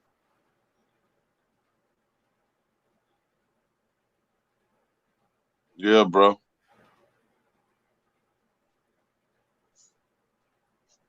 He the youngest person to win a Heisman. Jameis? Yeah. Yeah. Remember that nigga stole some crab legs? You know what I'm saying? Some Yeah, I bullshit like remember that. that. Damn, that shit was a long time ago, I think. Yeah. That was in at Florida State, right?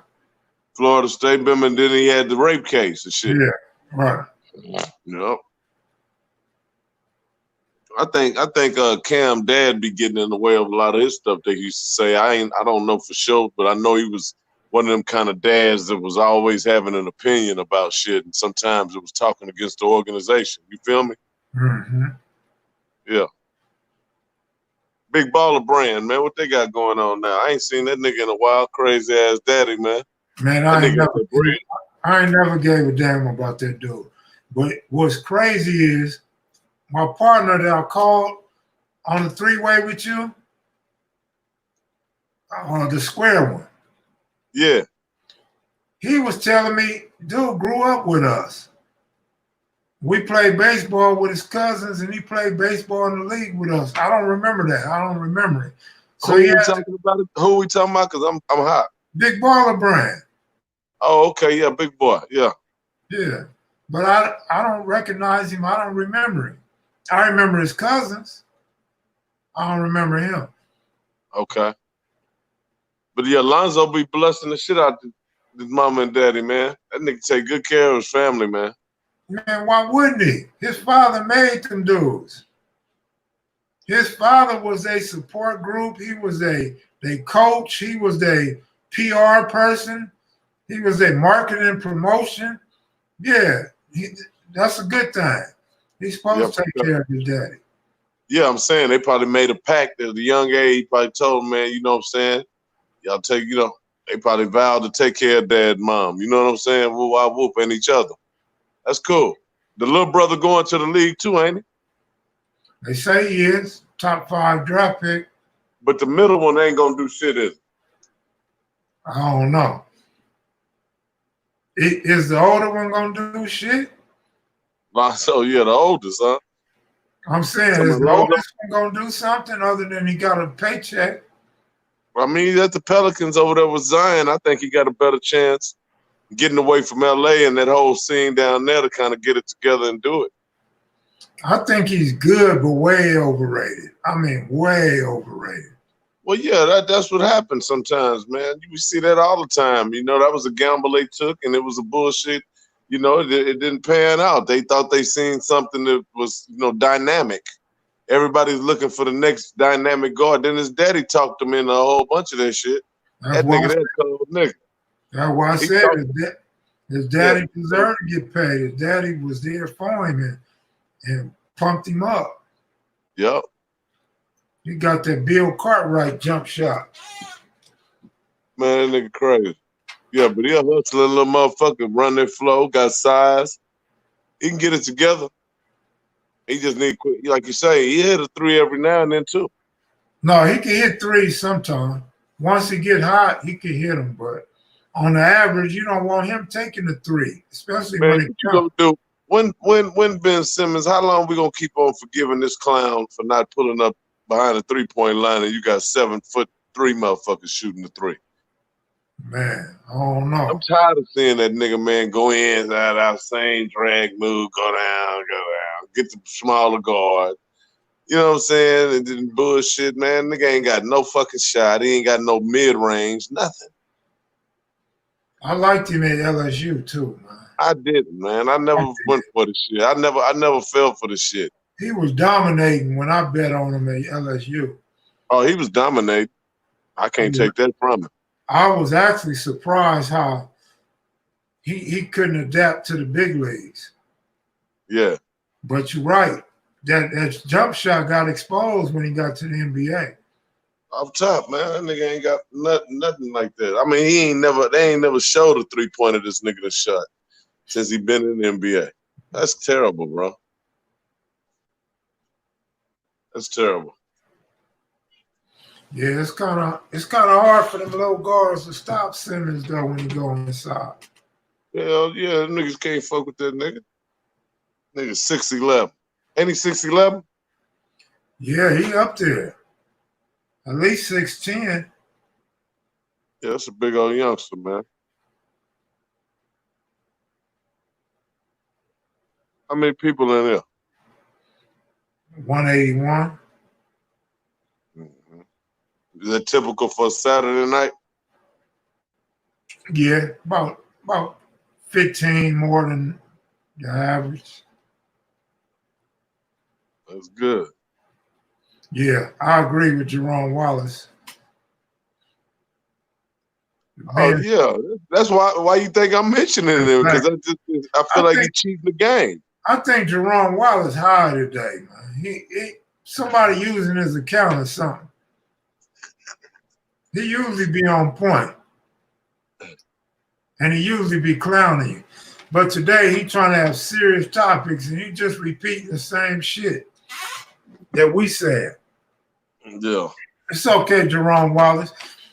Once he got his mind off them Teamers, he can't think straight. Hey, Hood. Hey, what if that fool 6'9" ended up wanting to come on one night? That's a great question, Loco. What if he say straight up, man, send you a chat and chat, man, can I come in? Hey, that's a great question, Loco. We'll talk about it offline. El Cinco, good looking out. Because, see, the thing is, Loco, I don't care about all them 2 million views and 3 million views. I can You want your integrity to stay intact. Yeah, ain't no question. And then when you hit him with he a rat, I mean, we already know he a rat because he admitting he a rat. So it's like, yeah, that's already understood. Yeah, that's understood already. So really, it's like, what's the purpose, really? Well, what if he came on there like, man, you know what I'm saying? I've been tuning in since I was in jail, man, and I really respect you, man, and you know, and this and that, man, and shit. And you know, I want to make sure that you know what I'm saying, you never have to work again, Kevin. Yeah, man, that's that part. No, I'm getting around us the crazy. Now, what's up with your integrity, Hood? I'm still working. I'll still be right here on live. No shit. No shit. Some things, man, you just gotta have. Somebody sent me a direct message today, and they might be watching right now. And I didn't respond because the person said, ain't no integrity left. Nobody has integrity. I didn't even respond because that's your own opinion. Maybe you and the people you around don't have no integrity. I still got integrity, bro. At least like 3/4 of it. 3/4? About 3/4, 4/5, 9/10, something like that. But man, you know, I was thinking about that earlier about how, you know, all that old shit. And I never let no motherfucker, even all the fuckery and all the little shit and all the stories and said, poor me, you know, I keep on being the same motherfucking nigga through it all, my nigga, because you can't change up who you are just because motherfuckers do a certain shit and cheat everybody else out of the beautiful person and shit you be. So, you know what I'm saying? Cause I ain't letting no motherfucker take me out of who I am and shit. I'm wild and shit, but I give a motherfucker my last. Anybody that know me, know that. And you don't even have to know me. And then, you know what I'm saying? And then heard probably about me. And that's cool. So I don't think yeah. But as far as 6ix9ine is concerned, you never asked what would I do. So I'll tell you. You Kev Mac, I'm below. So yeah. I'd not really damn near gave up what I would do. Right. I'm gonna take the money. You gonna take the money? I'm gonna fuck with him and take the money, man. This man finna be. I'm in film. I'm in providing entertainment to the people. You know, you talking about somebody that probably could be single most handily the biggest thing that my platform would ever see in the whole existence of mankind. I owe it to my viewers and things and myself, man, to not cheat myself out of it. The whole objective is to get some money and shit, take care of it. Barefoot Pookie, the founder of the West Side Gang. What up, Barefoot Pookie? Hey, what's up with you, Kev Mac? Not much love. What's going on, OG? Hey, what's up now? I'm not in good enough. Big Lou. No, you're not. But your volume sound good. The picture's gone.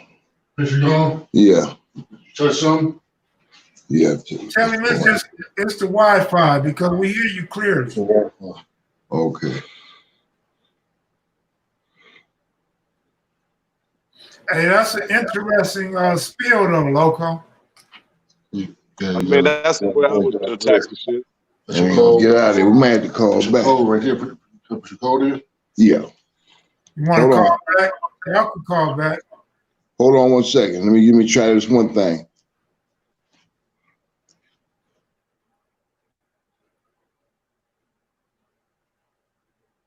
They said, Loco, Deuce say you want a part 2 tonight? You want a bagging contest?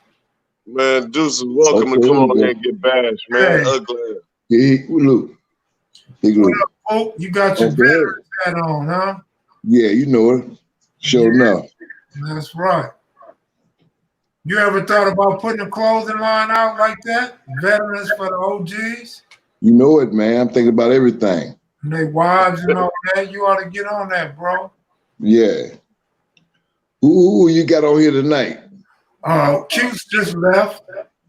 And Goldie from Altadena Block and his girl, they fed over 1,500 people today.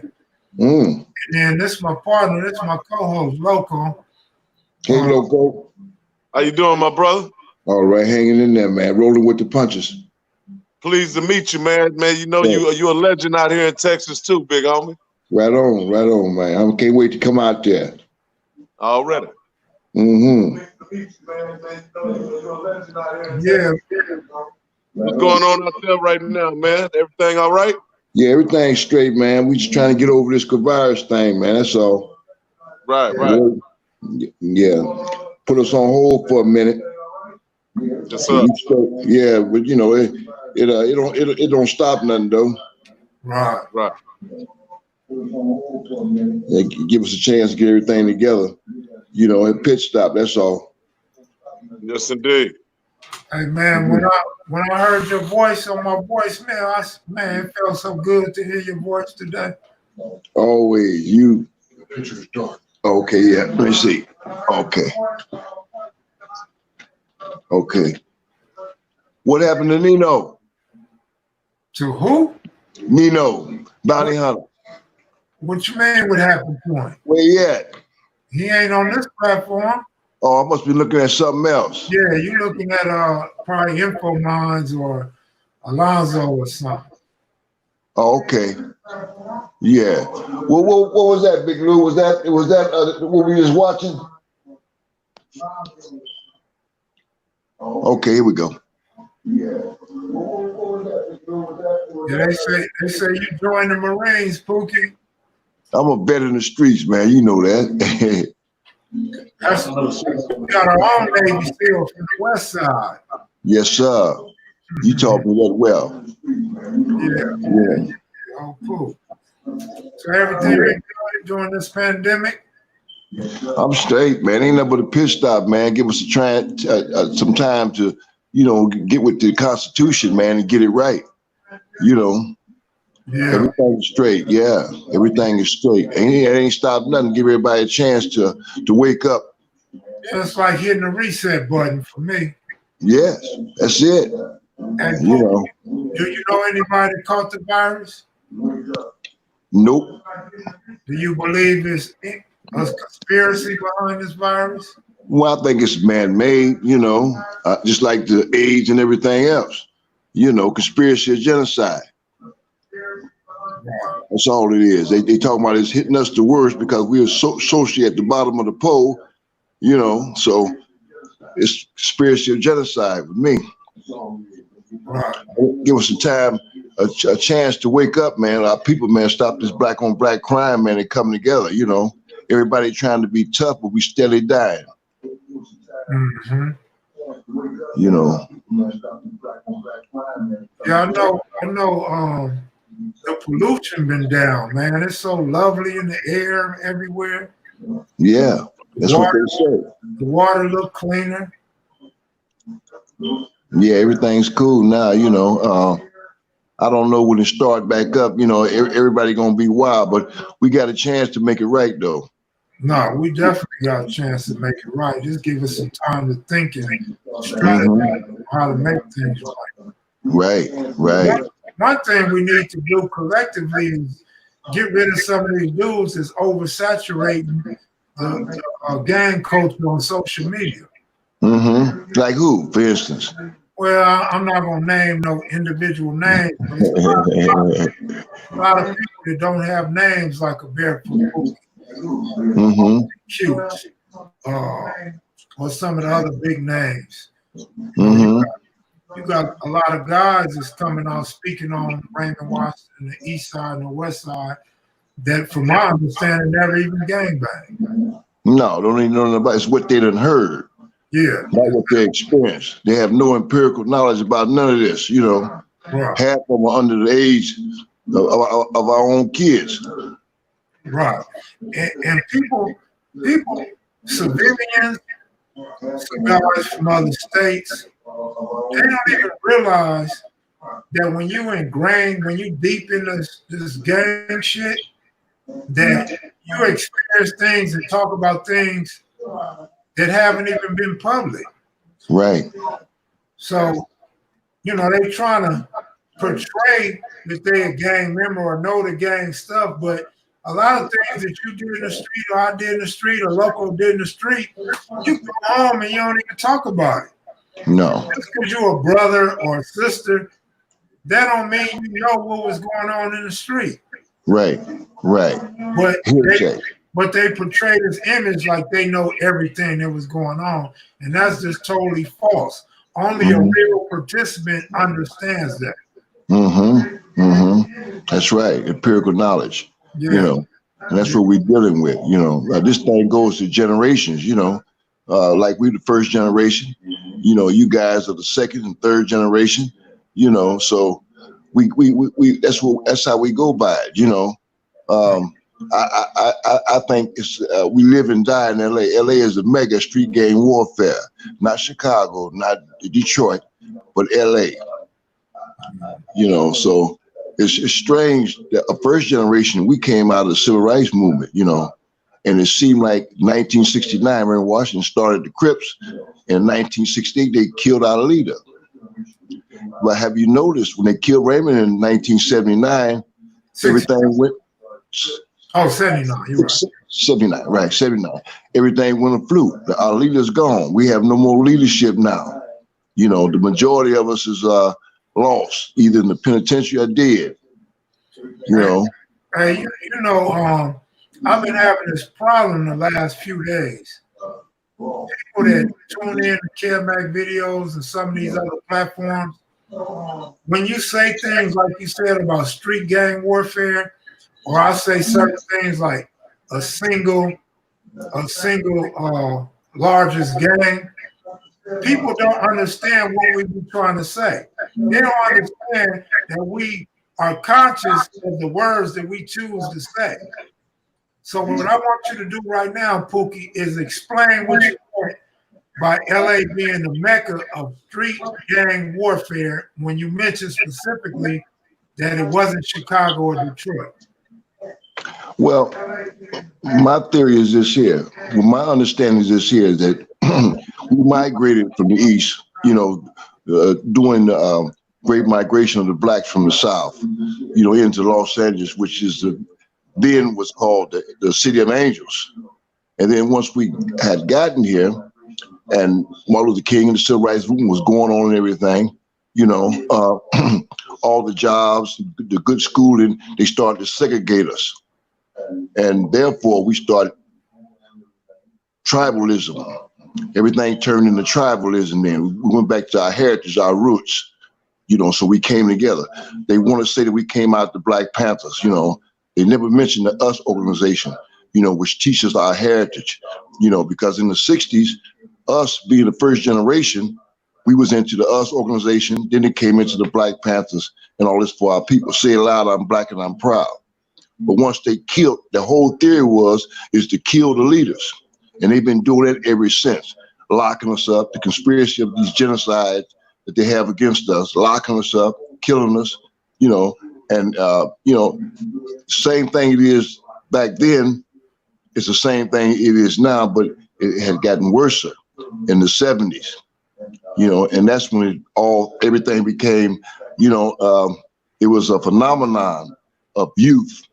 We was picking sides and choosing, but we had no financial support, from the government, from the state, so where do we go from there? I want to mention this here. Community revolution in progress, servants, not community revolution in progress, but we are servants, of our communities, and this is a revolution. So when we stepped into California, for better jobs, better homes, better schooling, and what have you, all that had disappeared, because of the conspiracy of genocide. They seen the unity with us. They seen the tribalism, they seen all this, and they wanted to take that from us, and that's what they did, destroy the leaders. And that's what they've been doing ever since. When Martin Luther King died in 68, Crips started in 69. Then from then on, it became the mega street gang warfare, black on black crime. We started fighting each other. Nowadays, niggas ain't crippin', or brothers ain't crippin'. They gang banging, straight gang banging. I want to rep, I want to be bad. When we came in and started crippin', it was reputables from every neighborhood on the West Side. Then all of a sudden you got people coming in with different objectives, for protection and everything else. Then all the snitching started, and so that was all a product, and it made us come victims to the conspiracy of genocide. So when I say that Detroit and Chicago, because Detroit and Chicago was in the heydays of Martin Luther King, when they was with the civil rights movement, the gangs and stuff like that. We didn't have that chance because they killed our leaders. When Martin Luther King stepped up, the gangs in Chicago and New York, they stepped up with him.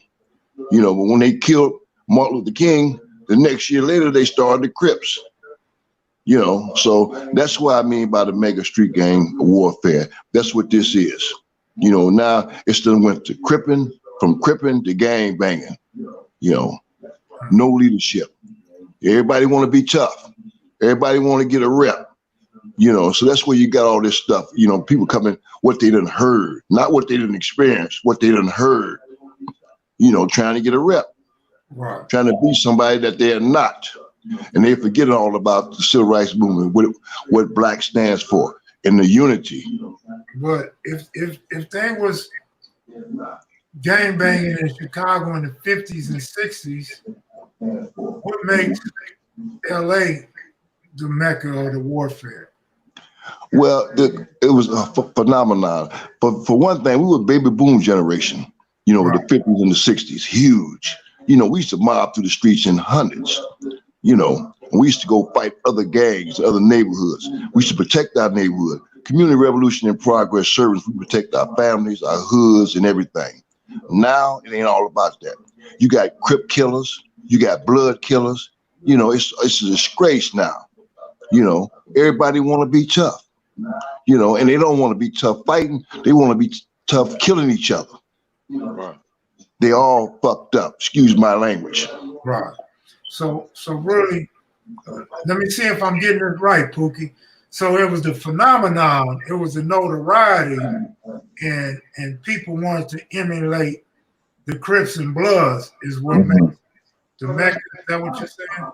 Yes, and I want to say this here, that, they used to always accuse me, of splitting the Crips apart. But Right. that was Reverend Washington's legacy, the Crip multiplication and turf off. Spread new name Crips near and abroad. Where we at today? We got Crips in China.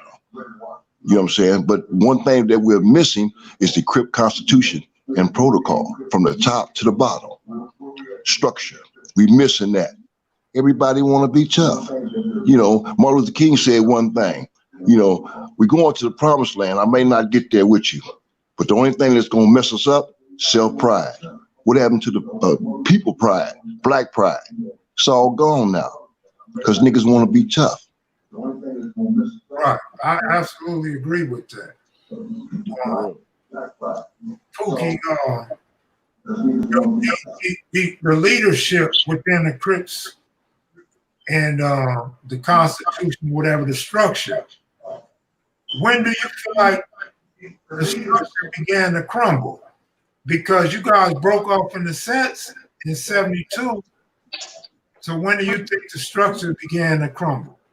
I don't believe that we broke up. The Crip multiplication and turf off with new name Crips near and abroad, that was a phenomenon, of the Crip whole theory, as young youth, coming together with no directions, because they were killing all the leaders. So they started locking up the youngsters, treat us bad, no jobs. They gave us no desire to want anything, but just hustle, fight in the streets. And then we began to fight each other. So I say around 1975, 4 years, 1975. All right. Yeah, because you make a good point. Even though you guys turned off, the last name Crips was still where everybody got along. Y'all were still cousins at the time. Yeah, we were all up under the West Side card. Even though we was different turfs, different set, because we started with three neighborhoods, the 100s, the 80s, and the 60s. We all came together. We united together and became the original West Side Crips. And then in 1972, when Raymond Washington got put down for a murder that he didn't do, accessory to murder, the Crip Constitution and Protocol came out, with the multiplication of new name Crips near and abroad. So at that point, we started dip turf offs in the 100s, 80s, and the 60s. So it was supposed to all been up under the West Side card. Not who's the toughest.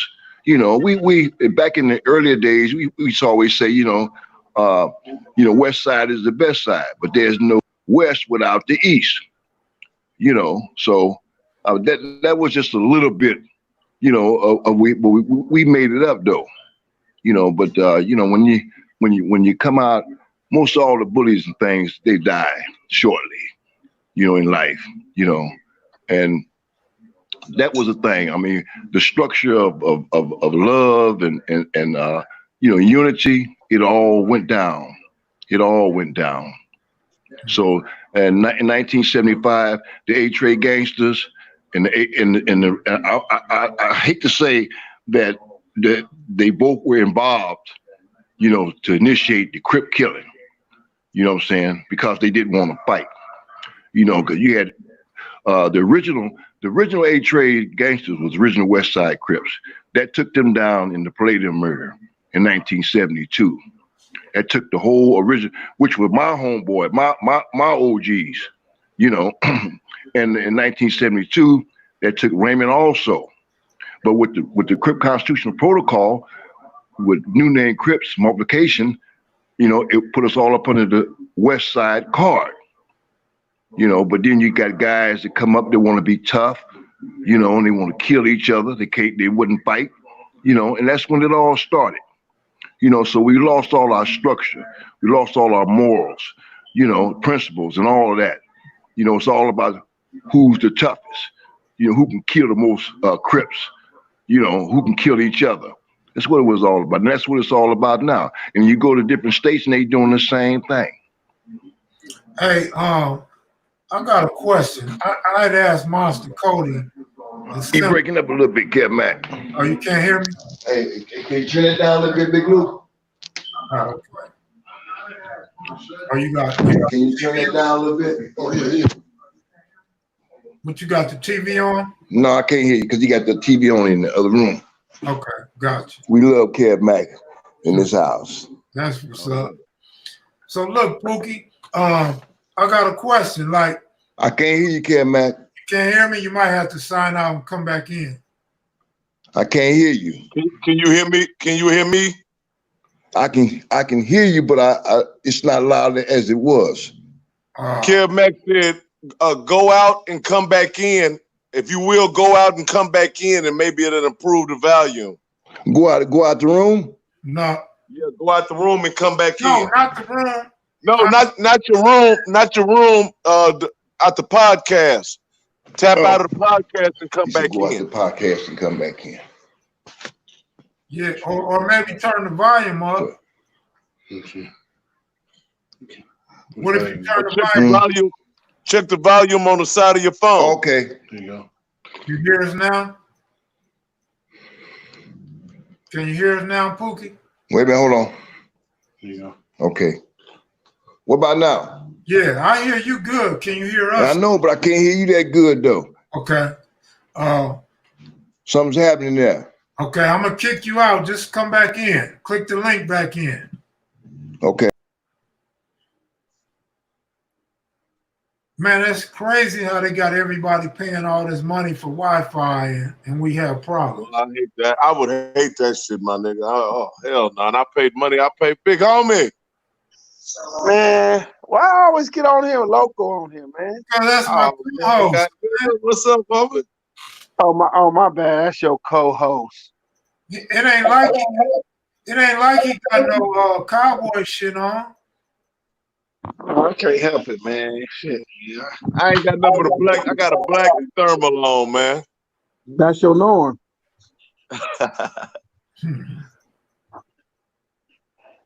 Hey, man. Hey, boy, y'all did y'all shit out there, man. I like that whole setup, man. Y'all wasn't bull corner, man. Made a lot of people happy today, brother. Yeah, we did about 1,500. That's what's up, man. Yeah, shit tough.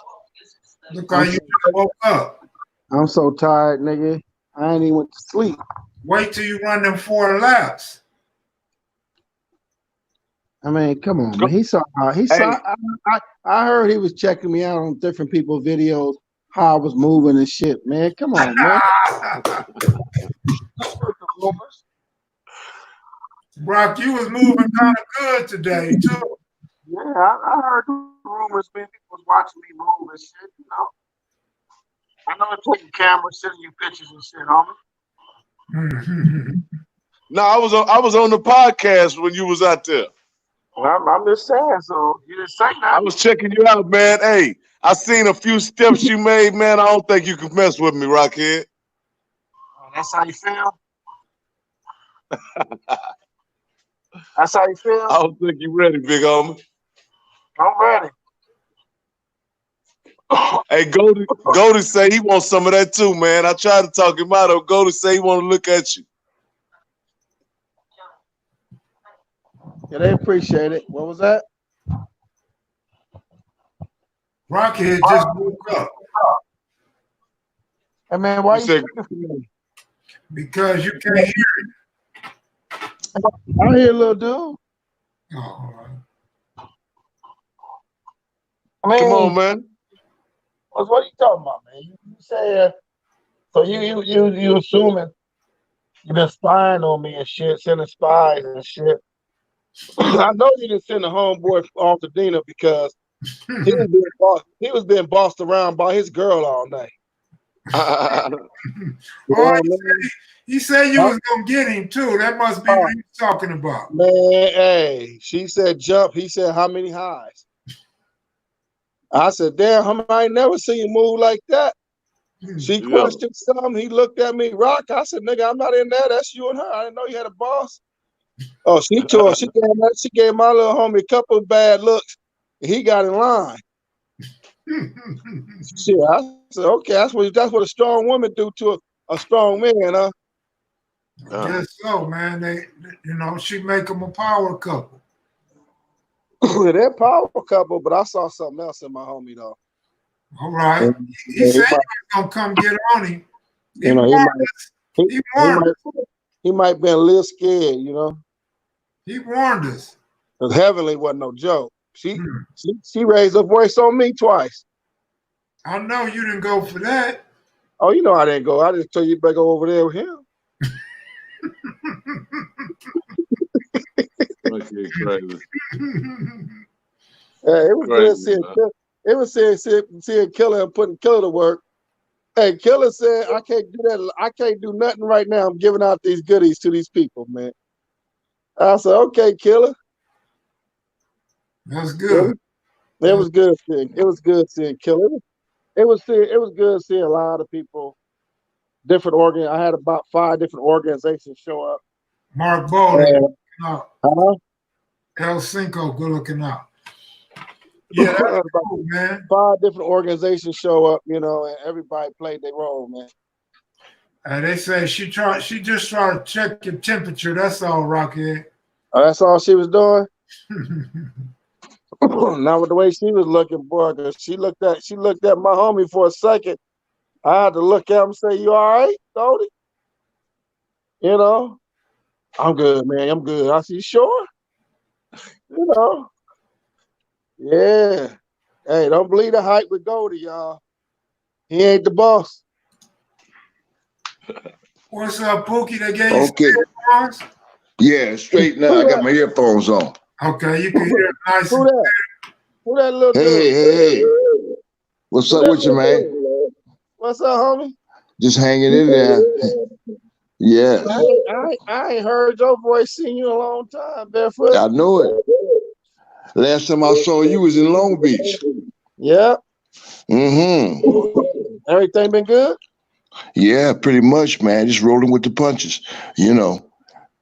That's all we can do. Yeah. Yeah. Yeah, I think that was very interesting, you know, your story in the pen, you know, because I got there in 76. I think Jackson had just passed. They just killed him in what, 74? No, you got that win? I think 72. I think they killed him in 72. 72, yeah. You got that win? I got there in 76. Nigga, I wasn't even born. Yeah. Lying ass. Yeah. Yeah. Yeah. That BGF, that was a hell of a story, you know, because when 71, he died in 71. Yeah. So I got there in 70. So I got to Solidarity in 76. Mm-hmm. And so they had shipped all the BGF mostly to Folsom and Quentin. And Solidarity was and Tracy was still gladiator schools. Mm-hmm. And so in 76, we was the first original West Side Crips in Solidarity.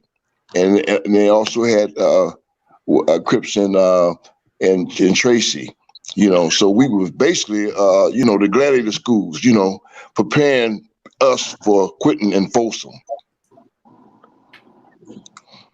So I think that was a very interesting story, you know, because either you had to be a Crip, a Christian, or a Muslim, you know. None of the others. I've never heard that before. Yeah. Mm-hmm. Well, that's the truth. But your boy was representing. Who was that? Dirty Red? Who what he was representing with us? Oh, that was in Tehachapi though, huh? No, that was in Solidarity. We was in the Hold and Old Wing together. Yeah, he was with us. But you know, back and for Tracy, remember, they actually said, I think in 77 they started sending white numbers up there. White who now? What'd you say again? Come again? White numbers. They were sending guys that they were CYA numbers still. Oh yeah, and Tracy, right. You know. Yeah. And you know, I think they did that up to about 79. Oh really? Yeah. Well, I know in Solidarity, we was all over 18. I know that in 76, but we commute with Tracy, you know. And I don't know if Raymond went any further than Tracy, you know. But I know he was. What year was he there? Huh? What year was Raymond there? I think Raymond was there. What in Mac 70? He went in what 70, 72? Yeah. Yeah, 72. Yeah. Right. He went in 72, but by that time, the Palladium Murder and Eddie Haythorne and they were already in. I think well, Eddie Haythorne was in CMC, and what's his name? Turned BGF, head of BGF.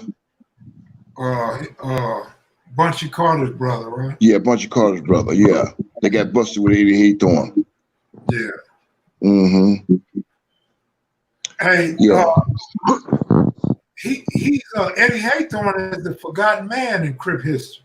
Yeah, he's a forgotten man. You know, that it was actually 4 murders that happened that year in '72. It was the Palladium murder happened in I think it was April, March. The first rival gang murder between the West Side and the Inglewood chain gang family was in 72, and Eddie Haythorne was in 72. Yeah, the preacher murdered the preacher. Yeah, they murdered the preacher and carried him in the limo and rode around with him, still shooting up rival gang members, hoods, and what have you. And Low Country from Brams. Right. And go ahead. Are those the 4? Basically so, yeah. Since you mentioned it, yeah. But I know that the 3 main ones were the ones I mentioned. Let me ask you a real dumb question, real quick. Because you did time in juvenile hall and camp and all that, and you from LA, so I probably know your answer. But who did you consider the original Bloods?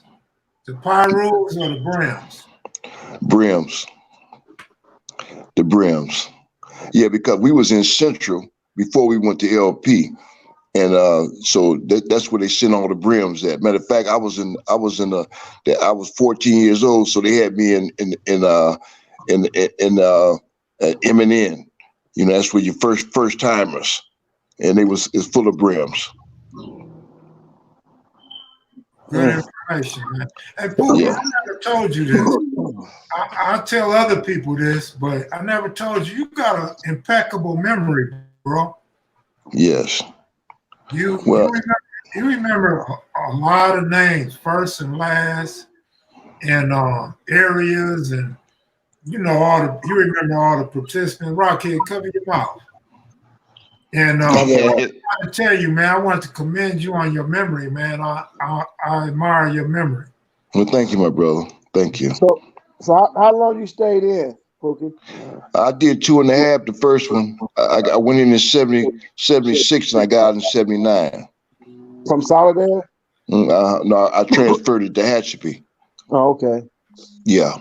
And I got out in 78. Who? Tehachapi was open back then? Yeah, Tehachapi was open. It was like a minimum and a medium. You know, okay. They didn't have no lockup or nothing like that. You know, it was dorms, no cells. They had you in a dorm? We had dorms. They had us in dorms. They would never put me in a dorm. No. You was too much. You went in when it was hard. It seemed like the whole system changed around, during the time that you guys were in, because, either you was a Crip, a Christian or a Muslim. A very few BGF, because they were sending all the BGF up to Folsom and Quentin after they killed Jackson, So we went in there organized the same way we was on the streets. We had our daily meetings and what have you. And we was organized. So you knew Archie? And Barefoot Pookie, in 79, man, I got 2 questions. Were you free when Raymond passed away? And where were you I was free. When you heard the news? Well, I talked to Raymond right before he was killed. And I said, come on, Raymond, let's get this thing back together. He said, nah, man, I'm through with that right now, man. I just had a newborn baby. He had little Raymond. And that's why I call him Raymond Lee Washington Sr., because there is a junior, So that was in 79. And I talked to him and he said, no, he didn't, but he got to mess around with the wrong company, which are not Crips today. And I won't go no further with that. Right. That's good info, man. Yeah, man. Rocchead, Yes. look like you about to pass out on the phone. You tired, man? When you going to bed? Why you worried about what I'm finna do right What now? you, what you eat? Pookie on the phone, man. What you eat today, man? Barefoot Pookie on the phone though. Yeah, OG on there, man. But I'm hollering at you. I'm acknowledging my other big homie. You know what I'm saying? So don't worry about how I look. I'm tired and sleepy. I Man, you've can't been be acting like that barefoot on the phone. ever since you realized what I'm gonna do to you in that race. That's what that is. Hey, I noticed Barefoot. the whole shift, man. We was down together at first. Hey, Barefoot. Mm-hmm. That dude smoked 7 cigarettes and 20 blunts a day. Come on, man. He really think he gonna outrun me with no line. Rocchead, we got a question for you. Is Still a Nation getting their 7 from the Barty Trophy this year? Well, hell no. Yeah, we are. Mm-hmm. Yeah, we are. Man, you going crazy. Who gonna stop us? Yeah. Who gonna stop us in AFC? Who gonna stop us in AFC? You know, when I think about you, Rocchead, man, you know, you're lucky to be alive, just like all the rest of us, man, you know, in mega street gang warfare, you know. But your story is so interesting because, you know, like I say, it was nothing but Crips, Christians, and Muslims when I was there.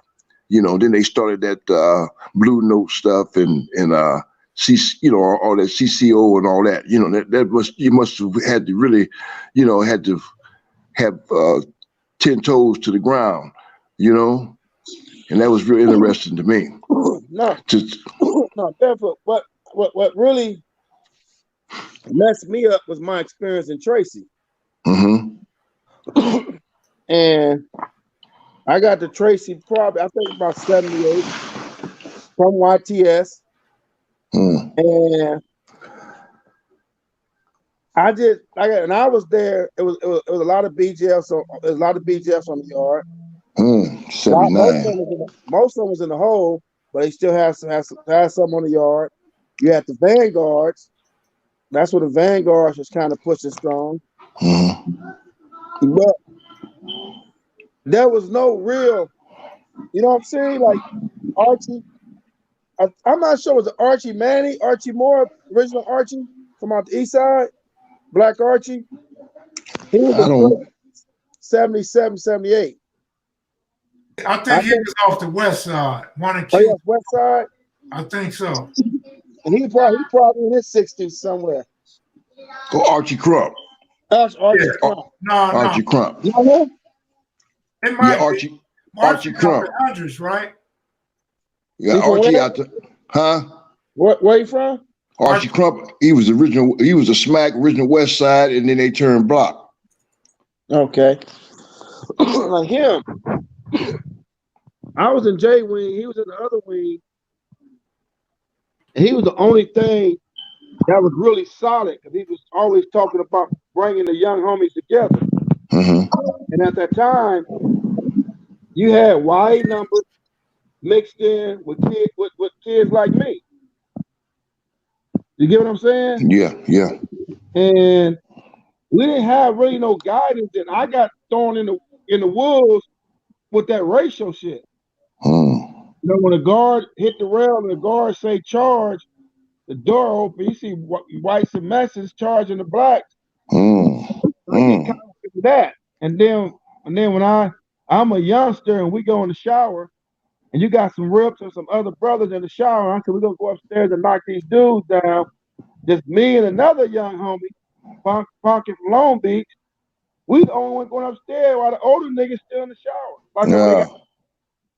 Then I got the experience with the Jama. When I said, man, that's my enemy right there. I saw him stab a brother and throw him over the tier.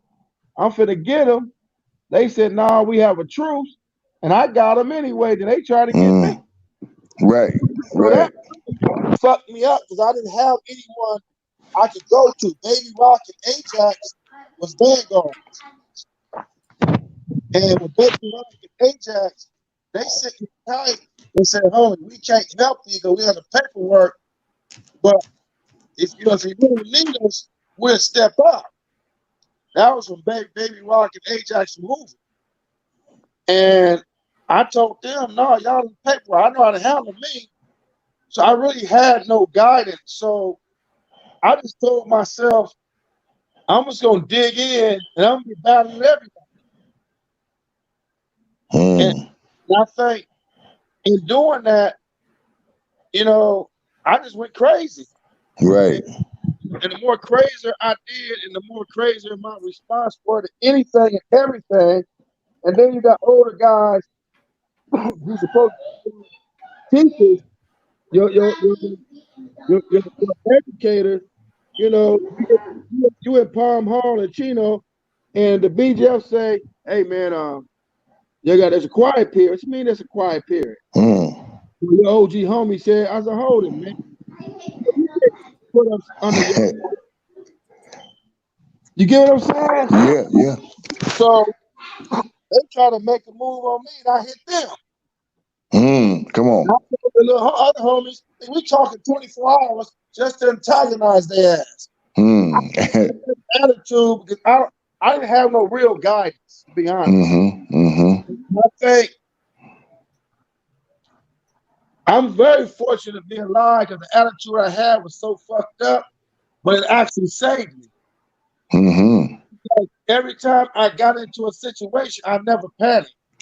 And I learned years ago that most people lose their lives, or damn it lose their lives, are those who panic.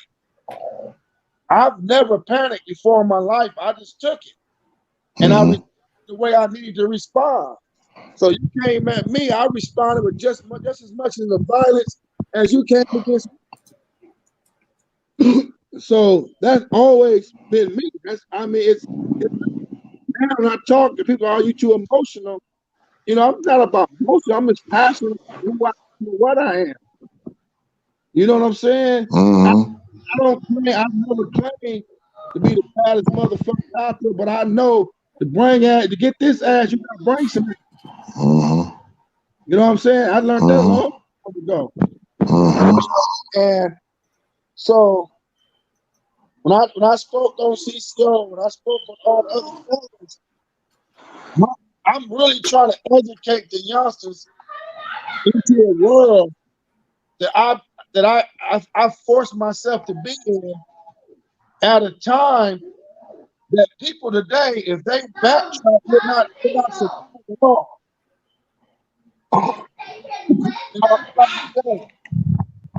We did that thing in Treetop Hood, and we served, almost 1,500 people, and four youngsters, and they walked over there.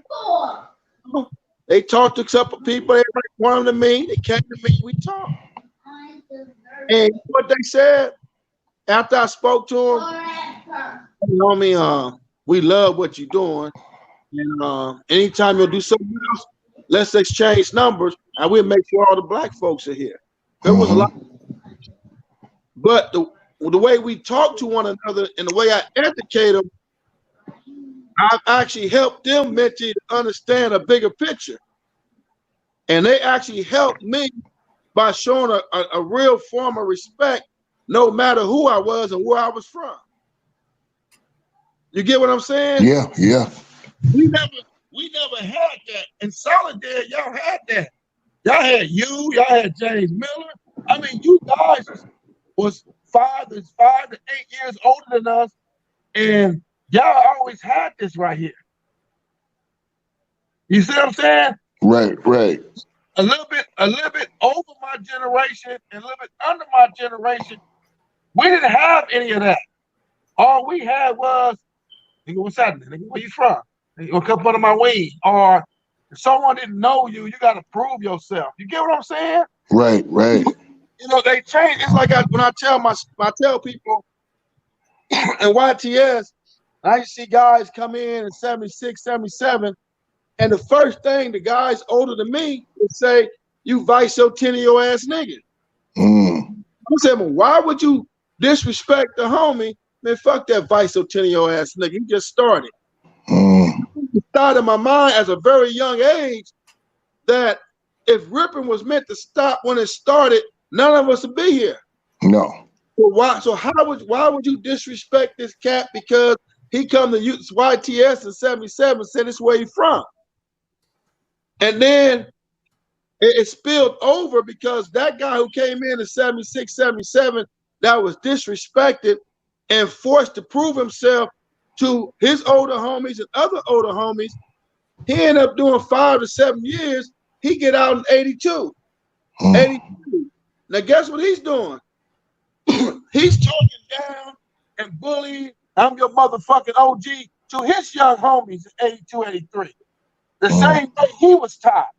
The same way he was treated. Come on. And that's been my issue. Because I saw it. I saw it at YTS. I saw no guidance at Tracy. You know what I'm saying? None. And then when I go to Folsom, I saw the Damus had structure, had order. Then, you know, CCO started. Then Blue Note started. They're both of them on the yard trying to see who can recruit the most and not educate. You get what I'm saying? Mm-hmm. Well, who started the CCOs? Huh? Who started the CCOs and the Blue Notes? Honestly, CCO was started in San Quentin, man. Mm-hmm. And what was the purpose for that? What was the purpose for the CCOs? To bring us together? Consolidated Crip organization. Let me show you something. In Tracy, we had the Vanguards. Archie and Cutes started the Black Coats. They got into it with the Black Gorilla family over radio. The young homie took the radio, and the next thing I know, homies come to the hole, man. The Black Coats and then the BGF knocked us down. We're not Black Coats no more. You know what I mean? And then as Crips start growing in 81, 82, in the pen, they start sending a lot of Crips to San Quentin.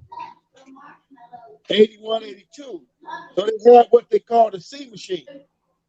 It was a gang of homies saying they the C machine. That's when James had Blue Magic in Solidarity. And then the Vanguards who left Tracy in 80, 81, who was going to San Quentin, they was given ultimatums by their homeboys. Either you come back home to the Crip side or we gonna blast you.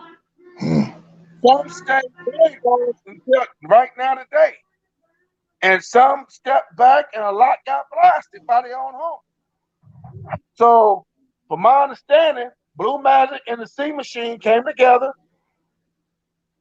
They talked and they came together with the CCO. And be honest with you, I tell all my homies this. In the beginning, it was the best thing for the Crips because it was needed. I went as far as 7th grade, homie. I couldn't tell you shit about education. It taught me how to read. You know what I'm saying? Every book I read, I had to do a book report, which helped my comprehension. He taught me different shit that helped me understand me a lot better, to make me a better machine. The NF taught me how to hit and make nines. The Northern Familiar. Them my boys. But CCO gave me help. Somebody's sound messed up. Yeah, your sound messing up. Mine? The sound is messing up a little bit. It keep going up and down. That might be y'all's then, homie. Mm-hmm. Well, let me ask you this question. Now, you mentioned the Vanguards. I thought that George Jackson started the Vanguards before the BGF and Tracy. You know what? That's the first time I heard that, homie. Yeah. All I knew about the Vanguard was it was a collective of Crips and Bloods together. Mm-hmm. Right. I heard it was an offshoot of the BGF that someone from the BGF helped create it. Mm-hmm. But that's the first time I heard George Jackson had him. Right. Yeah, he started the Vanguards first in Tracy to fight against the administration for the mistreatment that they was giving him. And I guess it went on when he went to Solidarity, the Solidarity Brothers and the BGF came out of that. Okay. Mm-hmm. Archie Crump was from Block Crip on the west side. Yeah, he was an original Smack, original West Side Crip, and they turned Block. Hey, Pookie, I got a question while y'all on this prison stuff. When did you go, in 75 or 76? I went in 76. What was the BGF doing then? It was only 2 BGF there. That was Dirty Charlie Mohead and Red. So they It was was dying, they was go ahead. They were dying out or all going. Yeah, they were older guys. We was in our I was 19 when I went. These guys they had been down for 10, 20 years, 15 years, you know. So I think, but Chili Red had a lot of juice, you know, and Charlie Mohead was the same. And they had brought them down because the new bill came out, the SB 42 came out, indeterminate sentence. So they were shipping guys from Folsom and Quentin down to Soledad and lower custody joints, you know. So that's why I met them at. But we was deep though. We was the first generation of Crips, you know, to come in there in Soledad in 75, 76. So we were deep, and we went immediately to organizing and uniting together. One more question for you, Pookie, and then y'all could get back to whatever y'all was talking about. But Eyeball Torres, good looking out. The 30s. How come people don't really talk about the 30s? They one of the first sets on the West Side. Well, you know, the 30s took a transition because, like I said, we started with the Crip multiplication turf off in 1972, 73. After the Block, UG's, Godfathers, then Harlem Godfathers came. So we wasn't really recognized with that merge as 30s because actually Dennis Johnson and Melvin Johnson and Herc and Dead-Eye and all them, they was in the avenues, you know, so we called them Avenue 30s. And then we had the Pico Harlem God. Everybody want to think that the 20s was Bloods, but no, we had Pico Harlem Godfathers down there. We had advanced all the way down to the 20s and took over, you know, all the things down there. The Hollywood Skating Ring. We merged with Venice, you know. So all that was the Marvin Godfathers. Marvin's, all that, you know. So we merged because they had to. You know, they had to come to the skate rings, and that's basically what it was all about. You know, we was trying to take over all the social events, the major social events, the Watch Stack, the Summer Watch Festival, and all the forums and all that. I mean, we were just so big. I mean, everybody was Crippin then, you know. So the Bloods.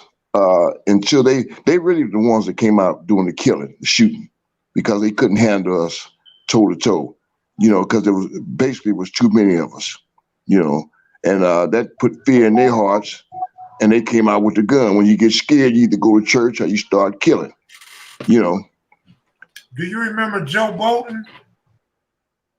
That name sound familiar. Bounty hunter? Watergate. Oh yeah, I know Joe. Yeah. You know, Joe just died, right? Oh no, sorry to hear that. Yeah, they were original Smack. The Watergates, they were original Smacks for turning West Side Crips. All right, that's cool, Pookie. Rocchead, what's up, man? What's up, man? Why they call you Rocchead? What's up with that, man? You know, I was called crazy, Mr. Rocchead. then I ran into Joe Valentine from the Bounty Hunters. Mm-hmm. His name was Joe Rocchead. Mm-hmm. And at Paso Robles, you know, he put hands on me a handful of times because I always wanted to fight him over that name. Mm-hmm. And then one day he just looked at me and said, "Man, why you want that name so bad?" I said, "Man, you know, you going home, I'm here. I got life. Mm-hmm. You know, something happened out there, name go bad, they're gonna look at me." Mm-hmm. You know, you know what, man? He said, everybody in this motherfucker scared of me but you, nigga. That's you.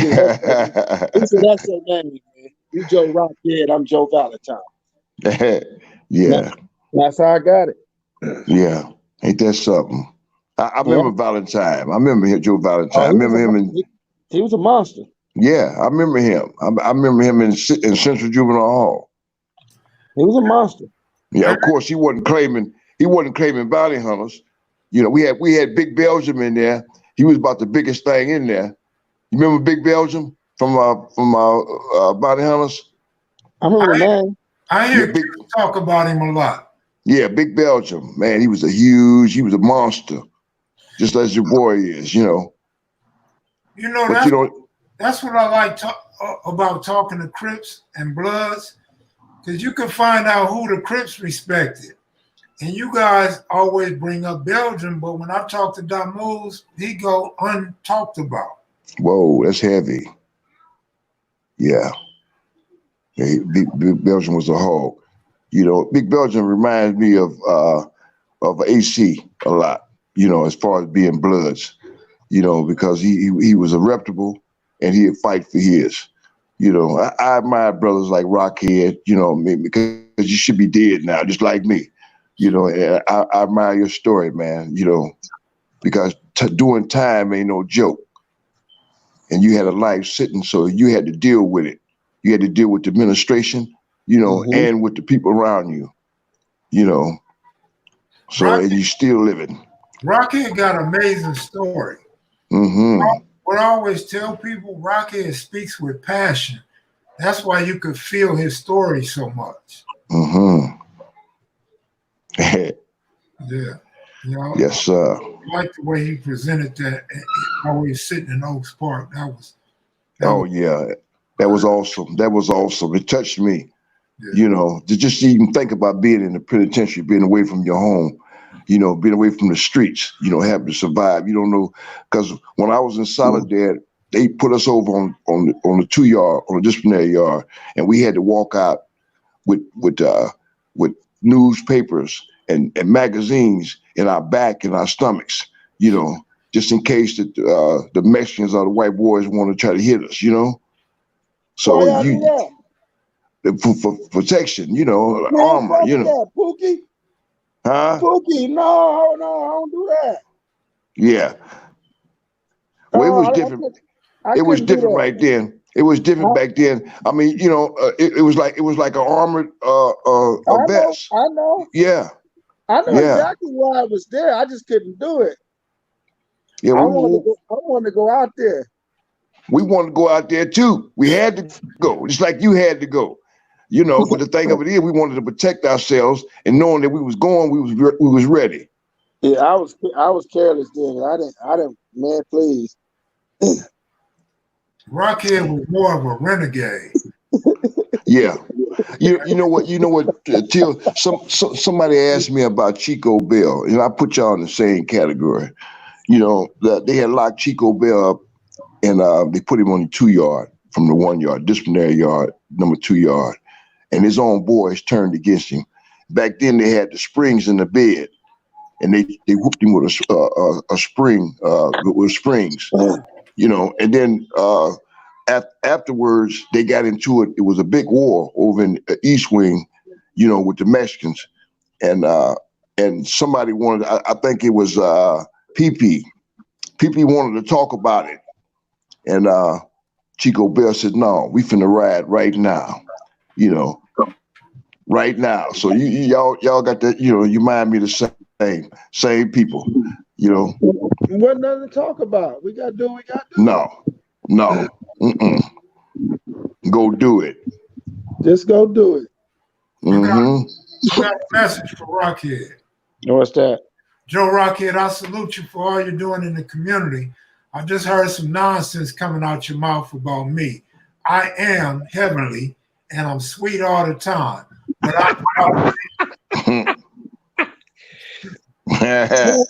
Heavenly. I thought you was sweet until after I saw you jump on your boy. Wait. And then you gave me that look. That wasn't a sweet look. But I appreciate you know, my tribe coming out supporting and doing their thing, although you look like you had a whip in your hand, you know, but you know, I assume you sweet when you want to be. I ain't heavenly. I ain't scared of her. That's Goldie girl. I'm scared of her. She's a whip, and she showed it today. She's a whip. You could be a sweet whip. Well, she did some typing on that one I saw. Yes, she did. No, but again, Pookie, it's like, I mean, I've grown so much over the years. You know what I mean? And a lot of times I find myself checking myself more because I am of an age where I really got to check myself more.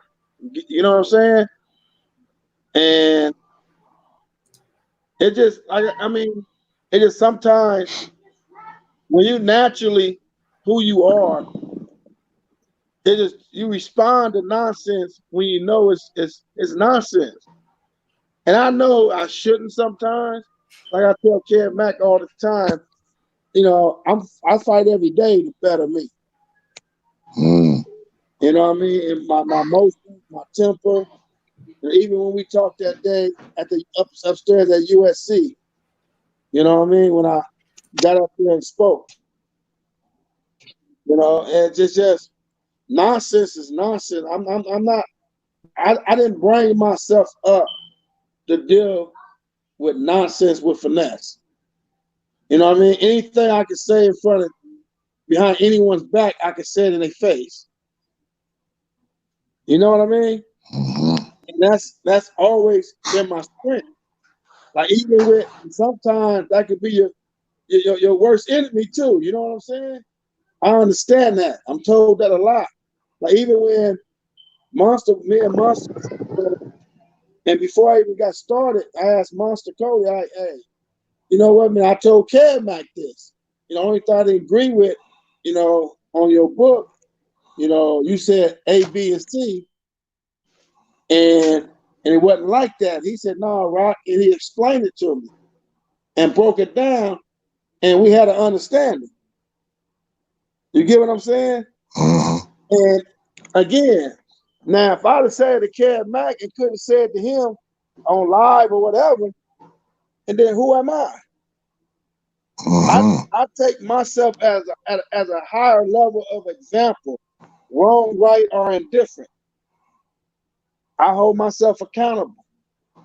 You know, even if old Folsom, you know, when CCO was broken up and propaganda got me moved on, and I was going to the 4A unit, and I knew those who used propaganda to get me hit, they all were going to be on the 4A yard.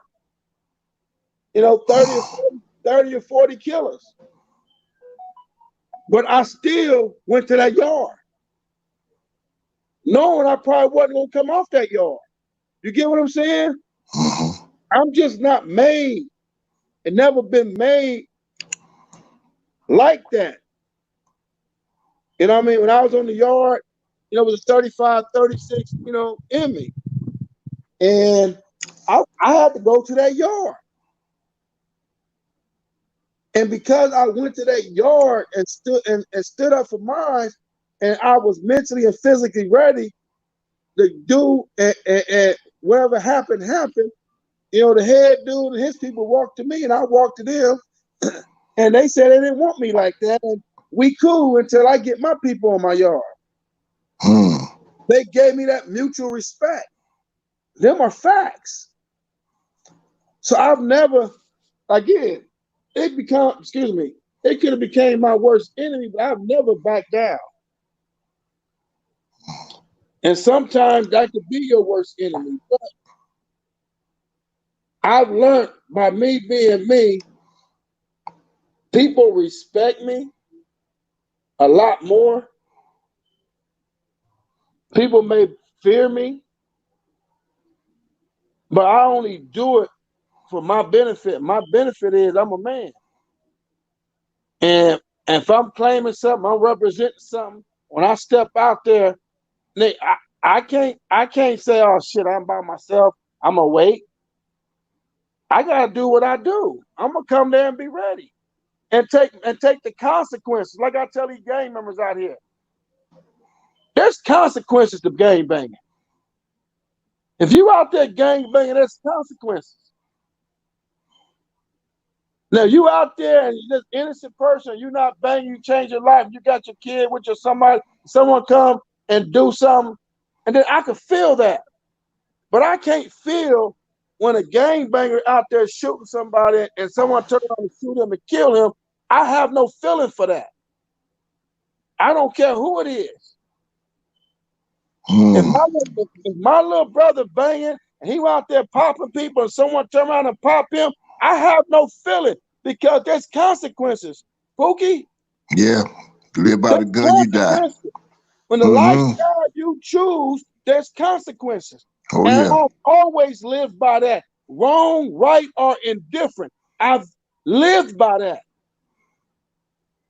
And people may not like it, but I don't give a damn if you like it or not.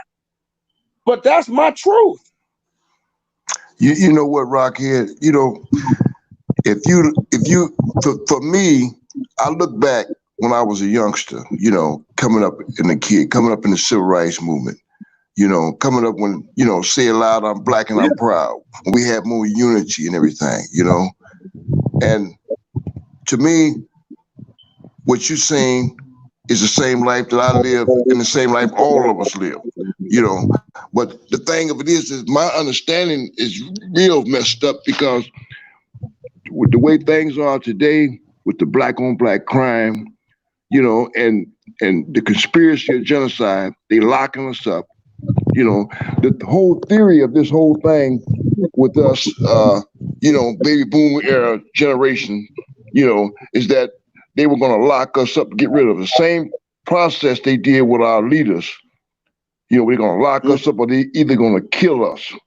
You know, so my whole philosophy nowadays is how are we going to change? Because it's up to us to change these youth, you know, our descendants, you know, and make them see something, you know. But you know what though, Pookie? The only way we could change our youth, they gotta want to change first. If they don't want to change, you're battling yourself. Well, you know, I'm not talking about those who are out there now. I'm talking about our children, the generations to come. You know, that's the ones I'm talking about because the only thing I see about them, they have to get themselves together so they can help us change. You know, so we on the same note with that. Yeah, even you know? like I said today, when them young brothers from Treetop came to the function, they didn't come with an attitude. They didn't come with a fucked up demeanor. They came and asked what's going on in our neighborhood, and I explained it to them, and we had a great conversation. Now maybe someone else like, nigga, I'm giving motherfucking shit away. Fuck you, question what we doing, and then you have an issue. But I understand because I've always been an advocate for our youngsters. I love our youngsters, homie. I don't ever want to see a young black man go through what I went through. No. And my greatest disappointment though on some real shit, Pookie, I hate it when Compton Crips started killing Compton Crips. I hated it, homie. I hate that shit with a passion because it wasn't meant for that.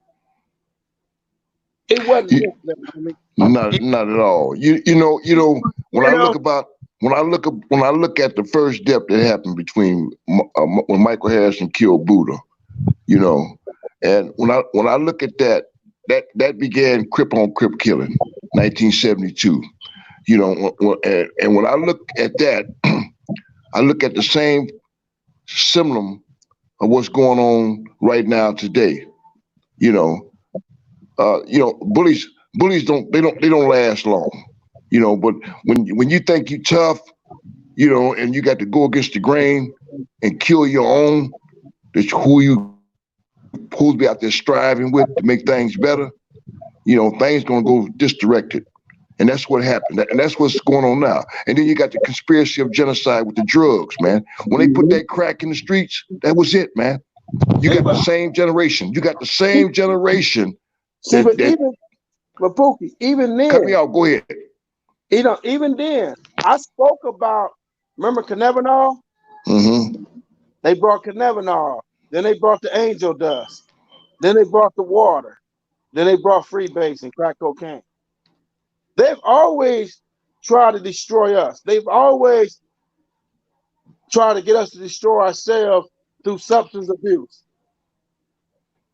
Some of us bit into it and some of us didn't. I've never used drugs before in my life. And I'm happy because if I did, I know I'd probably be dead right now.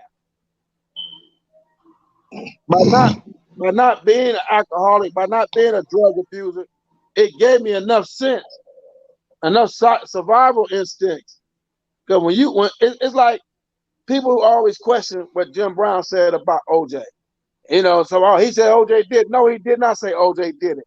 He said as a drug abuser, as a drug user, if you high on drugs, you're capable of doing anything. But he said, as a human being, OJ ain't strong enough to hurt nobody. But someone who's constantly high, there's no telling. You get what I'm saying? Mm-hmm, exactly. The drug takes over. Hey, what's up, OGs? Mm-hmm. Who is that? Yeah. Hey, what's up, OG Barefoot Pookie? What's up, Rocchead? That's Goldie, man. That's Goldie. Hey, man. Hey, I hear you say my girl was cracking the whip today, man. Yeah, she's whipping today, boy. She was whipping. Nah, I think she got something to say. Nah, I don't let the queen speak. Pookie. Yeah. If she didn't have a whip, why did he get on just for the queen to speak? I love it because she wasn't cracking no whip. Boy, we was out there, my tribe rising today. Pookie. Again, if I'm saying you're going to whip, and then you go on live and say, "No, my queen got something to say." What? Rocchead just causing confusion. Rocchead, don't start no mess. Don't start no mess, Rocchead. Because I know some lady said something to you. You put your hands up, walked away, put your head down, and said whatever she wants. I did that. Wasn't no woman. One of them. Yeah, see, it wasn't no woman. He said, "Hey, it's all good. It's all love." What's up, OG Barefoot Pookie? Triple OG, homie. Oh, Yeah, Triple OG, my bad. Triple OG. My bad. Yeah. Good to meet you, bro. Good to meet Same, you, bro. man. Same. I see a lot of your interviews on Kev Mac, man. They all good, bro. Thank you, bro. I appreciate you got that. some real good history for us, and we love it, man. Mm-hmm. Rocchead got some good history too. It's just that Kev Mac videos, I gotta let you know when Rocchead might be lying on me. So now y'all know. Yeah. That's Goldie from Altadena Block, man. From Yeah. That's the home with it. My pleasure. Yeah. That's We had a good time today, man. We had a good time today. It was good, man. Hey, yes, we did about 1,500, man. It was 500 that walked up to the gate. I think it was like 2,000. It could have been, man. 1,800. Somebody said they took pictures around the whole block, all the way on Rosecrans past Wilmington. They were. They were. Rocchead, they were. I drove back there. Yeah, Heavenly had moved the car and drove back there. It was backed up, man. But you are definitely serving the city of Compton. And brother, keep up the good work. And I'd love to come, my tribe Raj, Heavenly. You know what I'm saying? My queen, we'll love to come assist you again next to her king. Next to her king. Our king? Okay, man. Okay. Yeah, all right. Next to my king, for sure. Y'all getting made up. Oh, boy, Rocchead, boy, you a mess, boy. Hold it. So y'all got home, cleaned up or whatnot. Said, baby, we got to fix this. Rocchead saw that our bad moment. Rocchead over there lying on me. Yeah. I was like, baby, Rocchead just trying to start some mess. Yeah, That's not true. You can't give me Yeah, no ammunition. I'm gonna run with it. and I just want to say for the record, man, when my girl asked me to do something out of respect, I do it. Like the other day, she said, baby, you need to wash the dishes. I looked at her like, girl, who you talking to? Wash the dishes. It ain't no hot water in there. Okay. All right, bro. Did you wash them dishes? Nah, man, I'm just joking, man. It was a joke. Did you wash them dishes? No, I ain't washed the dishes, but I took the trash out, though. So why you not washing dishes? Because I don't wash dishes, Rocchead. Why is that? I rinse out a cup. So if your girl wants you to wash dishes, you ain't gonna wash dishes. I don't really have to do that. No, I ask you that.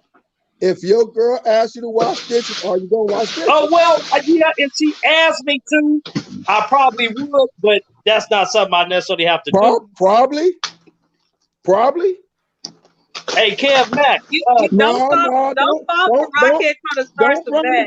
Don't run the Kev Mac. Kev Mac, boy. Hey, Rocchead messing up the show. Kev, I'm asking him if his girl, his queen, asked him to wash dishes. He said he probably. That's a yes or no. He just don't really wash. Okay, no. I ain't washing. Look, Kev Mac. All right, I ain't washing. I don't like washing dishes. No, just say you ain't gonna wash it. You said no, you ain't gotta be around the bush too. Rocchead, boy, it ain't no winning with you. But hey man, yeah, but I brought you and Killer together, and that was great, man. Man, that was love right there. That was love. And I'm gonna send you that video over. Also, Rocchead, we got a video when y'all first met. We'll send that over to you too. Hey. Rocchead, we got a lot of good video today. We got a lot of good video of you. Why you on with your king? You don't see no other woman on. Ain't no other woman over here. Do y'all ain't no woman over there? Hold on. Do y'all have a woman? Yeah. Don't let me really. Wow.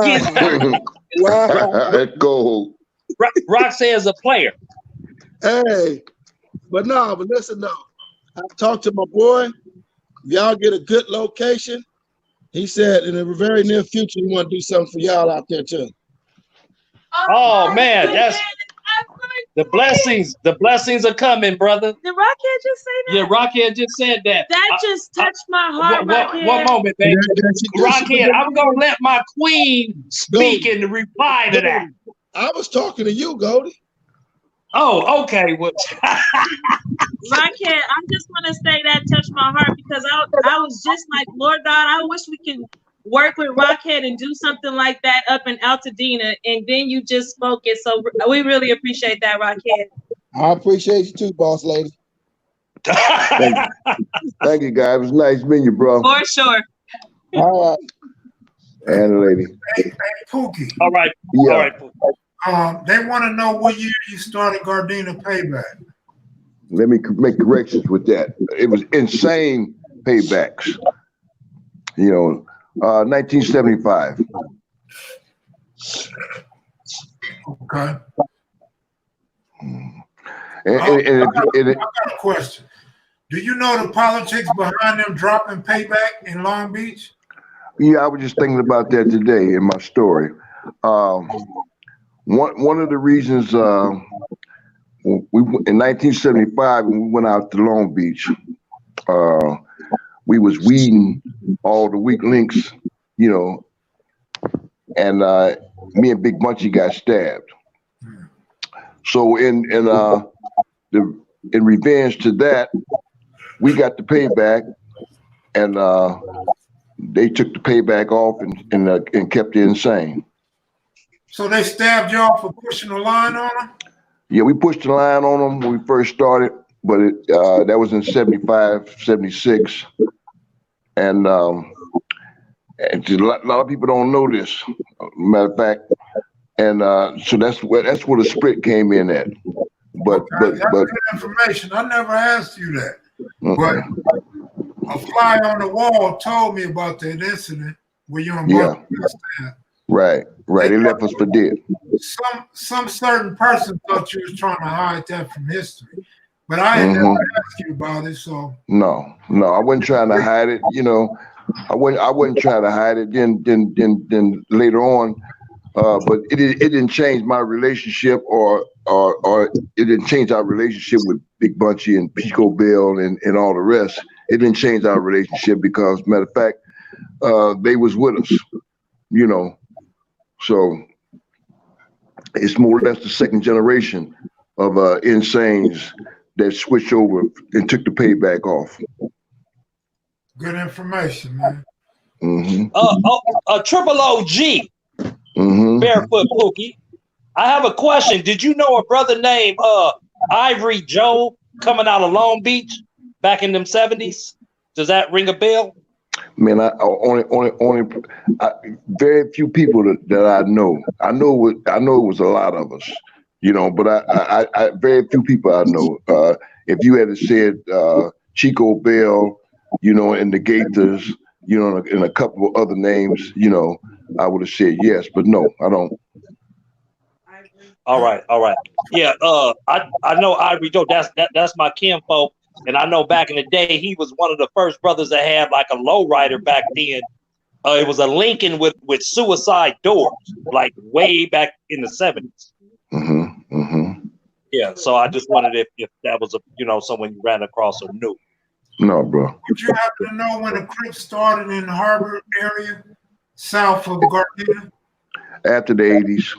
After early 80s. After the, you know, early 80s. Early 80s, you know, because in 76, when I went to the pen, you know, I was the last original West Side co-founder, you know, with the Crip multiplication and turf off, you know, under Raymond Washington's legacy, and that was his protocol. So a lot of folks want to say that I was, you know, they accusing me for splitting up the Crips on the West Side by new name terms, but that was the legacy of Raymond Washington. It wasn't mine, you know. That was his protocol, not mine. Well, they gotta blame you for something, Pookie. Yeah. Well, just initiating, you know, just being loyal to the call, you know, Crip always the Crip, and what it means, community revolution in progress, servant.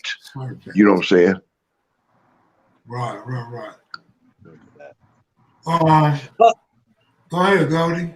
Oh yeah, Pookie, I want to ask you, in Long Beach, do you recall 7-Day Crip coming out of Long Beach? No. I would say no, not at all. Have you ever heard that name? Have anybody, Rocchead, KevMac, anybody heard of 7-Day Crip? I heard of it. I can't tell you nothing about it. Yeah. What you know about Bible Crips, Pookie? I know that the Bible Crips came out around the same time that the Harlem Godfathers came out. And matter of fact, they was the first merge that we had, you know, with the West Side Crips. The Bible Crips were, you know, from 1972 to Crip multiplication and turf all the way to the Bible Crips, which was in the northern part of Los Angeles, South Central. As a matter of fact, one of the members, Harlem Godfather members, had started the Bible Crips, and I won't say his name because I forgot it. I thought you was protecting him. Yeah. But it's a lot to all this, you know, and you know, my main thing is to go back, you know, to our forefathers, you know, how they brought us together and united us together for a purpose, not killing each other. You know, that really kills me. You know, that hurts me better than anything to know that we all was together at one time, you know, in the 50s and 60s, being the first generation, you know, coming out of the civil rights movement, you know, say aloud, I'm black and I'm proud. Now we killing each other, you know, and that really hurts me. The youngsters don't have no more respect for us. because of the conspiracy of genocide with drugs and all that, the crack cocaine and everything else. They've been giving us drugs, you know, back in the 30s and forever. Anything to deter us away from unity, being together, you know, and they've been killing our leaders. You know, so if all our leaders could come together on one page with morals and principle and constitution, we can make this change quicker than ever before. You know, but until then, you know, they say what they want to say. You know, that we're trying to put crippin' and gang banging on a platter. We trying to change all that though, because we tired of killing each other. You know, and act like ain't nothing else happening. Nothing else is happening. You know, but we killing each other. It's conspiracy of genocide. We doing away with each other, and especially the poor people. And now they talking about putting chips. I know you guys you familiar with the Big Brother concept. Yeah. You know, yeah. Well, that's what's going on right now. You know, it's going on right now. And if we don't step up as leaders and black men, you know, for our people, we going down. You know, first, we live long enough to see a black president, you know, but that's about it for us. If we don't get together, we got to get together. I agree. Mm-hmm. We got to come together, man. We got to teach our youngsters, man, to respect one another and especially respect us, because it's getting down to the Will and Lynch story. You know, son hate the father. You know, it just, I mean, that's the way it's going on right now, and it's a bad feeling, and it hurts. You know, it hurts. Nothing else matters for us to come together, and that's why we started Crip Multiplication and the United Crip Nation is to unite all Crips together abroad and everywhere under one constitution. That's with morals, principles, and standards and structure. That's what it's all about, and we got to teach our youngsters this. You know, because it ain't all about who the baddest, you know, who can kill the most niggas, you know, kill the most of us. Because that's what's happening right now today. You know, all over the states, wherever you go, everybody want to be like us. And all they know is, you know, gangsters against Rollins, you know, 60s against 80s, Compton killing each other, Bloods killing each other, Crips killing each other, blacks killing each other, black on black crime. It's something we have to do about it. We just have to. That's all that matters. You know, we got to force these people, you know, to give us some kind of support. They did in the early 2000s. They gave us the 501c3s. We took that and fucked over, excuse my expression, you know, but it's still there. We need to take that and have them support us to help us so we can help our own. And that's what's going on right now today. You know, and everybody want to say, yeah, you know, I've been abroad myself as we speak. And they say, well, we need Jim Brown. No, we don't need Jim Brown. We need what you gave Jim Brown. We need that 501c3. We can manage our own communities. You know, we can take care of our own people. That's what it's all about. That's what Crippin means, Community Revolution in Progress Service. You know, we take care of our own. We can handle our own. You know, but if we forget about that, they're going to keep on doing the same thing. We're going to become victims of a conspiracy of genocide. And that's it, and that's all. And that ain't nothing to laugh about. Right. Pookie, you speak well when you want to. And, you know, you're an intelligent person, man. And I personally know from being with you that you read a lot of books, and you read a lot, and you got a lot of knowledge in your head that you haven't shared with too many people. So again, I commend you on that too, man. A lot of old dudes that gangbang, they're not doing no reading. No. You know, that's the strange thing. You look at Martin Luther King, you look at Rocchead, and look at the rest of us. You know, we learn, we self-taught. You know. And we got to express that and share that with our peoples out here, these youngsters on the street. We got to make them respect us, you know. Man, Rocchead was spoken in the same sentence as Martin Luther King, man. Mm-hmm. Self-taught. Oh, Pookie, some of the stuff that you said, brother, is really, really good. And I'm just wondering how and I know it's a task how some of these things could be implemented today, like coming together, because this is a movement that I'm also trying to do, is bring brothers together. And the only ones that's with it is the ones that's like-minded. The ones that are not like-minded, they're not ready yet, but I also like to let them know when they are ready, we're here for you. Yes. Well, you know, the things that you guys are doing now, helping the community, you know, that's basic, you know, what we're supposed to be doing anyway, you know. But we have to get these people to support us instead of looking down on us, treating us like house niggas and field niggas. You know, we need their support, and they waiting to give it to us. All we got to do is ask them for it. You know, come now, together. are you and talking demand about it. the community? The support from the community? The system, period. Oh, the system. The ones that control the community, to control the population, you know, and we can get it from them. Because I remember in the early 2000s, we at Burke Park, you know, we was down there. We had a press conference, and we told them that we can handle our own communities. You know, we can protect our own communities, and we can do all of this our own, for our own. They gave us the 501c3, you know, and it's still there. It's still there. We need their support to help ours, you know, and all these other guys.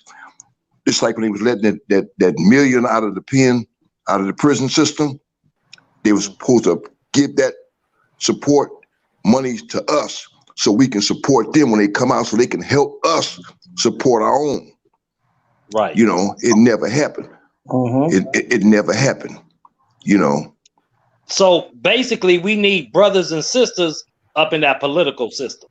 Yes. That's how it's going to change. Yes. Fuck the president. We don't need to vote for it. We need to vote for Congress. We need to vote for these bills and these laws and all that. That's what we need. Well, I think a lot of our people may not even be educated to the politics. Yeah, so that's another thing we need to tighten up on. That's what we need to do. That's like our a job. Great representative. Well, you know, we all are that are still living. You know, especially as we as elders, we all are. You know, that's why it's a lot of people don't understand that the protocol is from the top to the bottom. Right. You know, and that's the process that we need to take. We need to come together, stop hating each other, you know, stop being greedy, you know, stop selling out, you know, stop all this music that's tearing our women down, you know, making our kids kill each other. We don't need that no more. You know, if you look at the gospel music, it sounds like old school R&B. Oldies. Yeah, oldies. Yeah. You know what I'm saying? Yeah. So, I mean, because it's positive, you know, it ain't like we are winners. It's like we are winners. Say it loud, I'm black and I'm proud. You know, we going back, you know, to what our forefathers taught us. You know, we putting that down. You know, not you know, you know, I killed this nigga and this, you know, this and that. We don't need all that, man. You know, we need to discipline their ass. You know, and the only way we're gonna do that is just come together. That's why it's a protocol from the top to the bottom. We have to step up as elders, and that's what we are, elders. Hey Pookie, since we got you here, I'd rather you answer this question than I answer it myself. When did the acronym for Crips come into play? Well, they want to say that the media took the name Cribs and made it into Crips, but that's a lie. Because us, 1971, we interpret what Raymond was saying was Crips. That's why we start writing on the walls, wearing canes, wearing earrings, you know, and all of this all the way before 72, you know. So we're the inventors of all this, like we always have been. It's our heritage. You know, a lot of people don't know that the black man is well, let me slow down a little bit. You know, we tribal. You know, it's tribalism with us. You know, we got to bring that together. We all got to stay focused, man. You know, stay on one lane, you know, together. So it's tribalism. So that question to that is we was always Crips, and the acronym, we was protecting our communities back in the 60s, late 60s. The bounty hunters used to come to the dips, take our bikes. They say that we moved up from the east side with better jobs and better homes, so our people worked, and we moved to the west side. So they was coming after us, so we had to protect our community, protect our women. I was in the gang at the age of 9 years old, and that gang protected our turf, so that's what it's all about, protecting the community, the revolution, in progress, servants. And that's what we are. We are servants to our people. That's good. Mm-hmm. Hey, Pookie. Mm-hmm. I'm finna take my ass to sleep. All right, bro. Yeah, go to sleep, Rocchead. Yes. But it's always a pleasure. I got the same number. Anytime you want to holler and get together, I got the same number. You don't have it, Kev got it. But I appreciate you, man. You always been good to me. You always been a good brother, stand up brother. And that matters to me more than anything. Yes, Been a good brother, stand up brother, because you acknowledge everything that you've been through and everything you've done, and you acknowledge taking that responsibility to try to better things within us now. Mm-hmm. And that's what it's about. A lot of people talk it, but no one really walk it but a few, chosen few. And you're one of them chosen few, homie, and got much love and respect for you. And anytime you need me, you got me. Right on, brother. I'll be looking forward to that. Most definitely. Goldie. Yes, brother. I appreciate my tribe today. I appreciate the help, the support. I enjoyed the fun. I enjoyed you bringing my boy Killer to me today after 20-something years. That was a blessing in disguise. I appreciate that. But I ain't gonna say it. Tell Heavenly, man, man, go on with that, Rocchead. Heavenly said, "Go to sleep, Rocchead." It was a pleasure. And Kev Mac, as always, man, just keep doing what you're doing, man, until we break this ball down. And like Pookie said, and these people come down and do what they're supposed to do to make sure we do what we need to do. Amen. Hallelujah. Rocchead. All right, brother. That was a cool outro for Rocchead. Yeah. Hey, so Pookie, I'm gonna ask you one more time. The acronym for Crips. So when you guys became Crips on the West Side, you mentioned 71 and you mentioned 72. About when do you remember first hearing the acronym for Crips? I would say 73.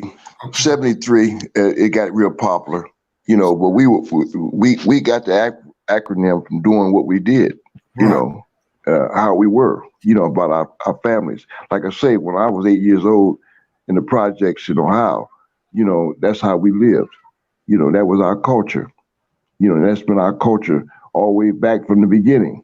We take care of our own, regardless.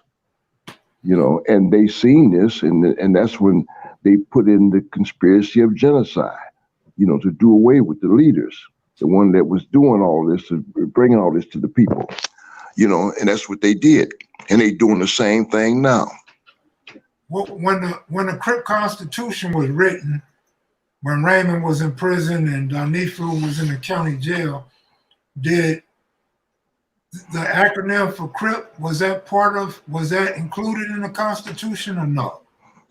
Well, that was the basis of the Constitution, because like I say, we protect our communities, and protect our families, and it's always been like that, even before we were Crippin, even in all the neighborhoods from the 100s all the way to the 60s. So it always been like that. So it wasn't hard. A lot of people want to change it around and say this and say that, but it's never been that. Community revolution in Progress servants. And that's what we are, servants. We protect our communities. A lot of people don't know that before you moved to the hundreds, you came out to the 60s. Mm-hmm. Does that play a big factor in your connection to the 60s, having such a good rapport with the 60s for over 50 years? I mean, I love the 60s. Like I say, you know, family, you know, I'm still in love with every family, you know, that I grew up with out of the 60s, you know, and we came together, you know, and like I say, when the Crippin started in the hundreds, it went from the 80s to the 60s. You know, I'm not saying that we started the West Side Crips in the hundreds, but as a unity, we've merged together with those three neighborhoods. So the 60s and the hundreds has always been my home. Right. And you lived in the 30s at one point or the 40s? No, I lived all the way. I started off living in the hundreds, and we moved all the way to the 30s, right, back to the 60s, yeah, and ended up in the hundreds. Right. Yeah, that's how you had a lot of connections all over the city. Mm-hmm. And that's what helped you, made it easy for you to help spread Raymond's vision. Mm-hmm. Yeah. Mm-hmm. Mm-hmm. Oh, let me jump in real quick, because you guys are talking some really deep knowledge. So I do want to tap out and let this continue. But I would like to say, Barefoot Pookie, brother, in regards to what you're saying, and I hear how you was talking about the structure, how I was mentioning politics, and how we need to get up in there. Me, myself, I'm with My Tribe Rise, and that is a field that I may want to tap into. And with your knowledge, I think you could probably give me a good floor plan to achieve this task. Sure. So we can actually start seeing and making these changes. Sure. And Let's do that right away. I'm very interested to tap in with you, brother, and really sit down and dialogue with you in regards to that. Sure. And I'm serious. I'm serious. Sure, I am too. Yeah. Sure. We'll sit down and we'll talk about it, you know, and you know, the whole theory of it. I mean, you know, it's all from the knowledge of our forefathers, you know, all the way back from Marcus Garvey. You know, I say Raymond Washington's twin, you know. So yes, we can do that, and that's what is needed. All the leaders need to step up, you know, and come together. We need to unite together, stay focused together. That's what we need to do, you know, and we're undeniable that way. Absolutely, and I'm with you on that. I love the knowledge, and I definitely want to see this movement birth. I want to see this birth to be better for us in the tribes. So I'll tap in with Kev Mac, my brother, and get at you. And much love, Triple OG. Much love, Kev Mac. I'm about to get some rest too. Yes, sir. All right, man. Peace, and bro. make sure let's hook up. Kev Mac got my number, so let's hook up. Talk immediately. I will. I will. Bro. One love. All right. Take care. Pookie, I ain't gonna hold you too long, but maybe like if you could go another 15 minutes. Sure, I go an hour. Okay. I'm feeling it. I ain't seen you in decades, seem like. It's been a while. One question that some of the people in the comments want to know is, could you give us one example of Crips protecting the community? One example is from junior high school. We protected our neighborhoods. We protected our school. You know, we protected our social events. We protected ourselves. Our families protected ourselves from the harassment, you know, of the police, and that as well. You know, but as far as us protecting our community, we represent our community. You know, so it should be hard to see that Community Revolution in Progress servants that we are, and that's for life. Being so close to the Inglewood border, when there was still a white presence in Inglewood, Did you guys have to protect the area from whites? Sure we did. They had a gang called the Chips, across Van Ness, white boys, you know, and Mike Conception, he speaks about them all the time. And so they were a part of, you know, of our unity and defense against people coming in our communities trying to take over. Right. So that's for the ill-informed and the haters and the naysayers right there. You got it from somebody that was there, a real participant, and a credible source. So I appreciate that answer, Pookie. You froze? I think we lost Pookie. Oh, okay, there you go. No, I'm here. I'm here. What, you had a phone call? No, I had to get this phone is crazy. I had to get it back on track. Oh, okay. Yeah, so good answer, man. Thanks for that answer. Mm-hmm. How about Gardena? Was it still whites in Gardena when you started stepping foot in Gardena? Was what now? Were there still a white presence in Gardena when you first Sure. started coming? Yeah. Yeah. Mm-hmm. Any Well, problem? West, no, we had no problem with it, except for the police. You know, we was trying to intervene. I don't want to say control, but spread out. You know, with the schools. You know, we started from the schools. As you know, we on the west side, we started from Horace Mann and Henry Clay, you know, Washington and Crenshaw, you know. So we was mainly trying to take over or be a part of you know, of South Central in that way on the west side. You know, but white folks were there, you know, they were the gatekeepers, you know. Right. Mr. Inglewood says Melvin Farmer said Crips didn't mean that. He's curious. Well, like I say, you know, I've been cripping since I was 14, 1971, you know. So Melvin has his own theory and anybody else that thinks something different. But I know on the west side, you know, the original West Side Crips, that's our philosophy because that's what we done. Right. Yeah. And that's who we are. So Melvin Farmer see a lot of things, you know, that I don't agree with, but I wouldn't get on personal, I wouldn't put it out there like that, you know. Right. Yeah, that's good, man. You know, a lot of people don't agree wholeheartedly on different things, and it's okay to disagree. But sure. I mean, Pookie is one of the trailblazers. Pookie's name come up at the beginning of the West Side, so it's always a good thing to go to the source, go as high up as you can. And you know, I always say Pookie's my mentor. Pookie taught me a lot on top of what I already knew and heard. And Pookie dispelled all the myths that I've heard and has so much insight into all the big names, the main players, and the foundation of the West Side and a lot of individual sets. Pookie, being so close to the gangsters and knowing a lot of 60s, I'm curious as to your take on which gang has always been the largest. As far as neighborhoods?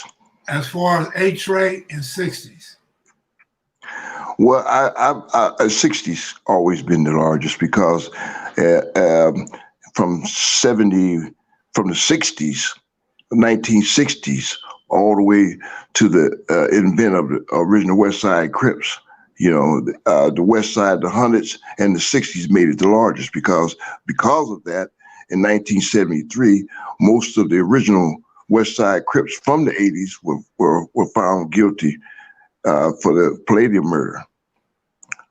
So, except for a few, you know, Stanley Tookie Williams and Big James, Big Bob, you know, and like it's known, you know, they were older, you know, and we led the way. We led the way under the direction of Raymond Washington and his protocol. OG Pookie, man. Do you was the Rio show the first time you met Raymond? First time. I'd never even heard about Raymond to that day. We were standing in the lobby. We had got into it with the Acton Park boys, and the week before, and Raymond showed up. That we got into it with them, and also with Michael Christian and Lonnie Keelan and the Inglewood Crips, who were the original West Side Crips. We got into it with them, so that brought Raymond Washington to the Rio show. And mostly everybody had migrated from the East Side. Melvin Hardy, Eric, and Conrad Williams. They had knew of Raymond, so they knew Raymond, you know. So that made a difference, because he walked in on us, and it was, man, there had to be at least 200 of us. Right. And he walked in humble, you know. Not Raymond was a humble man, you know.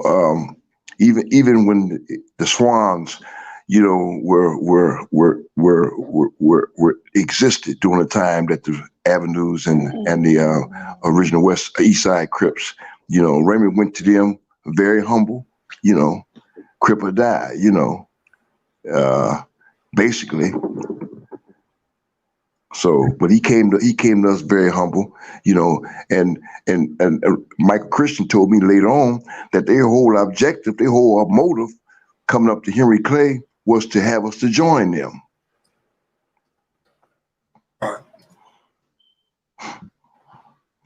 After the wars with the Dimmer Lanes and the Acton Park boys, you know, we had became very reputable, and so we had a reputation. So they were looking for us to join up with the Crips. I've got another question I never asked you, as long as I've been knowing you. The Brims were they the largest gang on the West Side in the beginning? Let's say between 69 and 71? I would say so, but they were so remote from us, though. You know, I mean, you know, you got the 60s, you got the 80s, and you got the 100s. You know, we all had our little neighborhood, you know, sets. Right. You know, so I would say as a gang, they were, and as the longevity, yeah, I would say yes. Okay, and so this is what I want to know. Is being so large and them having like pieces in Aliso Village, the Jungle, 5-9, Fruittown, Hoover Family, the Six Deuces and all that, the Gay 90s and all of that stuff. How did they end up getting marginalized? Well, the thing of it is that you got all the reputable street fighters in the 60s, the 80s, and the 100s. You know, you got the East Side, which their stomping grounds, their turf was really downtown. So that made them remote from us, but it didn't make them remote from the East Side. Correct. You know. Correct. So, and then, like I say, we start taking John Muir was Manuel, you know, Big James Miller, they called him Big James Miller, the Brim Killer. You know, he stepped in Manuel playing football. You know, John Muir, during the time when we were evolving from elementary school to junior high, all the Brims and Van Ness boys that we went to school with at elementary school, once we got to junior high, they had to go to John Muir. Then the Hoovers moved in and took John Muir, just like Crips took Manuel. So that's how they became spread the way they did. But then they came back in the early 70s, you know, with 5-9 and 6 Deuce. Right.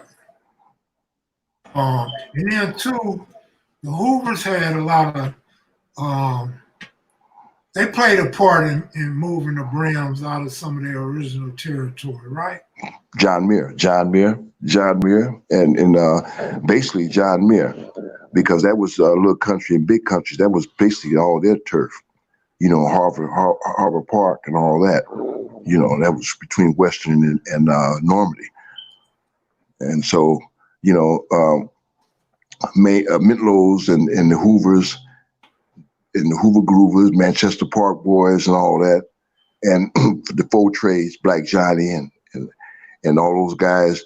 You know, they control most of the downtown turf with the shows, the theaters. You know, the Brims did. So that's why I say they was remote from us, which was original West Side. They were kind of remote for us. Now you had the Van Ness boys. The Van Ness boys were right there with us. We went to elementary school and until we got to junior high. Then they had to go to John Muir. And instead of going to Crenshaw, they had to go to Manual. And that was in the early 70s, late 60s, early 70s. Right. Pookie, I'm gonna go ahead and go, man. You know, I want to help you try to get a DVD done that you could push and promote on this platform. I'm sure people will support you and buy it because your history it's imperative that you get your history out and get it done where it's nice and clear, where everybody understands the lessons that you're teaching. And you know, I spoke to you earlier about we got to find a way to get some of these nobodies from taking over. Mm-hmm. And these interviews that these people are getting that haven't lived up to a quarter of the reputation or the history that you had yourself. And yeah, I agree. Triple OG Pookie's story definitely needs to be told. I'm just thinking, man, it's a way to, you know, motivate you, and maybe you can get other people that want to put something behind you. There's people in the comment section agreeing that they'll support you if you get a DVD done. Oh, beautiful. But I'll warn you one thing. A lot of people say they'll support something and they never do. I'm going to just put that out there. But I think we could at least get some sales and get more notice on you, bro, because I think the people that were there that's still alive, I think you guys' story is more important when we start talking about the foundation. Mm-hmm. When we start talking when, where, and why. Mm-hmm. I think you guys hold the answers to that. Mm-hmm. You and Dead-Eye Clint, AC Babalui. I think you guys are real important when we talk about covering the history of the Crips okay, well, Pookie left unexpectedly, but I was wrapping it up anyway. Pookie already has an autobiography, bro. It's on Amazon.com. So you can look up Barefoot Pookie, the story of Angelo White. Angelo Barefoot Pookie White. My man said 10 more minutes, Kev. Well, I'll give him 2 minutes to see if he popped back in.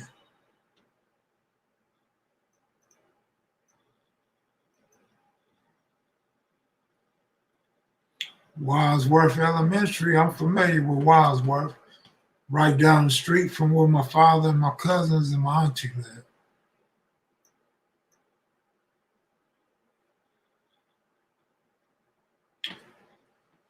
Look who woke up, y'all. Hey, man, you woke up? No, man, my phone died, Flip. I ain't had no charger right here on the deck and shit. My charger had a short in it. Is that right? Your sound, bro. You turned your sound off. You turned your sound off, Loco. Unmute your phone. All right, I got a question, Loco. What's up, bro? I need you to help me out, man. Do you think how you pronounce your partner name with the camera? Jaheed? Yeah, Jaheed. Can you get Jaheed? Can me, you, and Jaheed shoot a whole DVD on Barefoot Pookie? I mean, I couldn't just commit to that right off the rip. I mean, that's something we could do, though. Yeah, for most definite, though, for sure. If you're asking, can we accomplish that? Hell yeah. Yeah, and distribute that, man. Hello. Well, I mean, hey, I'm still Pookie, I'm still on live. I'm asking. I got my partner on asking about if they can help assist with that DVD. If you want, you could come back on it. If not, I'll holler at you tomorrow. The link is still good. Okay. All right, bro. All right. So you were saying no? No what? That we can't get it done. You can't No. promise? No, I ain't say that. I didn't say I couldn't I just said I couldn't, because I don't know Jaheed's schedule. So, I mean, I wouldn't want to be one of the niggas just bumping and shit. But, I mean, it's most definitely something nigga can accomplish and take care of. I just don't know what his schedule's like. Matter of fact, he called me earlier. He's in Vegas now. He just got in this evening, man. So probably the only time y'all gonna have a chance to make that little drop off the movies and stuff is probably tomorrow, huh? What's tomorrow? Sunday. You gonna be in pocket? Yeah. Okay. Hey, So, well, I'm finna sign out, man. I'm finna go. I'm nice. All right, bro. I just wanted to tap back here and let you know what had happened and shit, man. You know, that was legendary. Ain't no way in hell I'm gonna miss a second of Barefoot Pookie. So, you know what I'm saying? So, shit, man. I'm finna get off right now and watch the shit I missed. Watch it over, huh? All right, yeah, bro. what they talk. All right. I'll talk to you tomorrow, bro. I mean, I'm gonna still be up though if you want to call me or something, but I'm full now, man. I'm finna turn TV on and lay down. That's a bet. I'm gonna hit you in a minute. All right, later. All right, Mac Heads and Maniacs, Super Chats. Appreciate you guys. Show was a lot better up in here without all them trolls, right? And Pookie answered a lot of questions, so y'all got some questions answered. It's great that Pookie could speak so clear and memory so clear. And we got to see Cutes and Rocchead, got to see some works in the community, feeding the homeless and stuff like that. So, we always say, I want to be more than just a gang website, talking gang stuff and gang history. And so tonight we had that on display. And we also had one of the early members of the Crips, going back to the beginning of the West Side. So pretty hard to beat that. Oh, Triple OG Pookie, sharp as a tack. Mr. Kev Mac, see y'all tomorrow when I'll be back. I got bars, so I got bars. Let me pull a KB real quick. Oh, no, I forgot I don't have no rhythm. Jerron Wallace, Mac Heads Maniacs. Peace.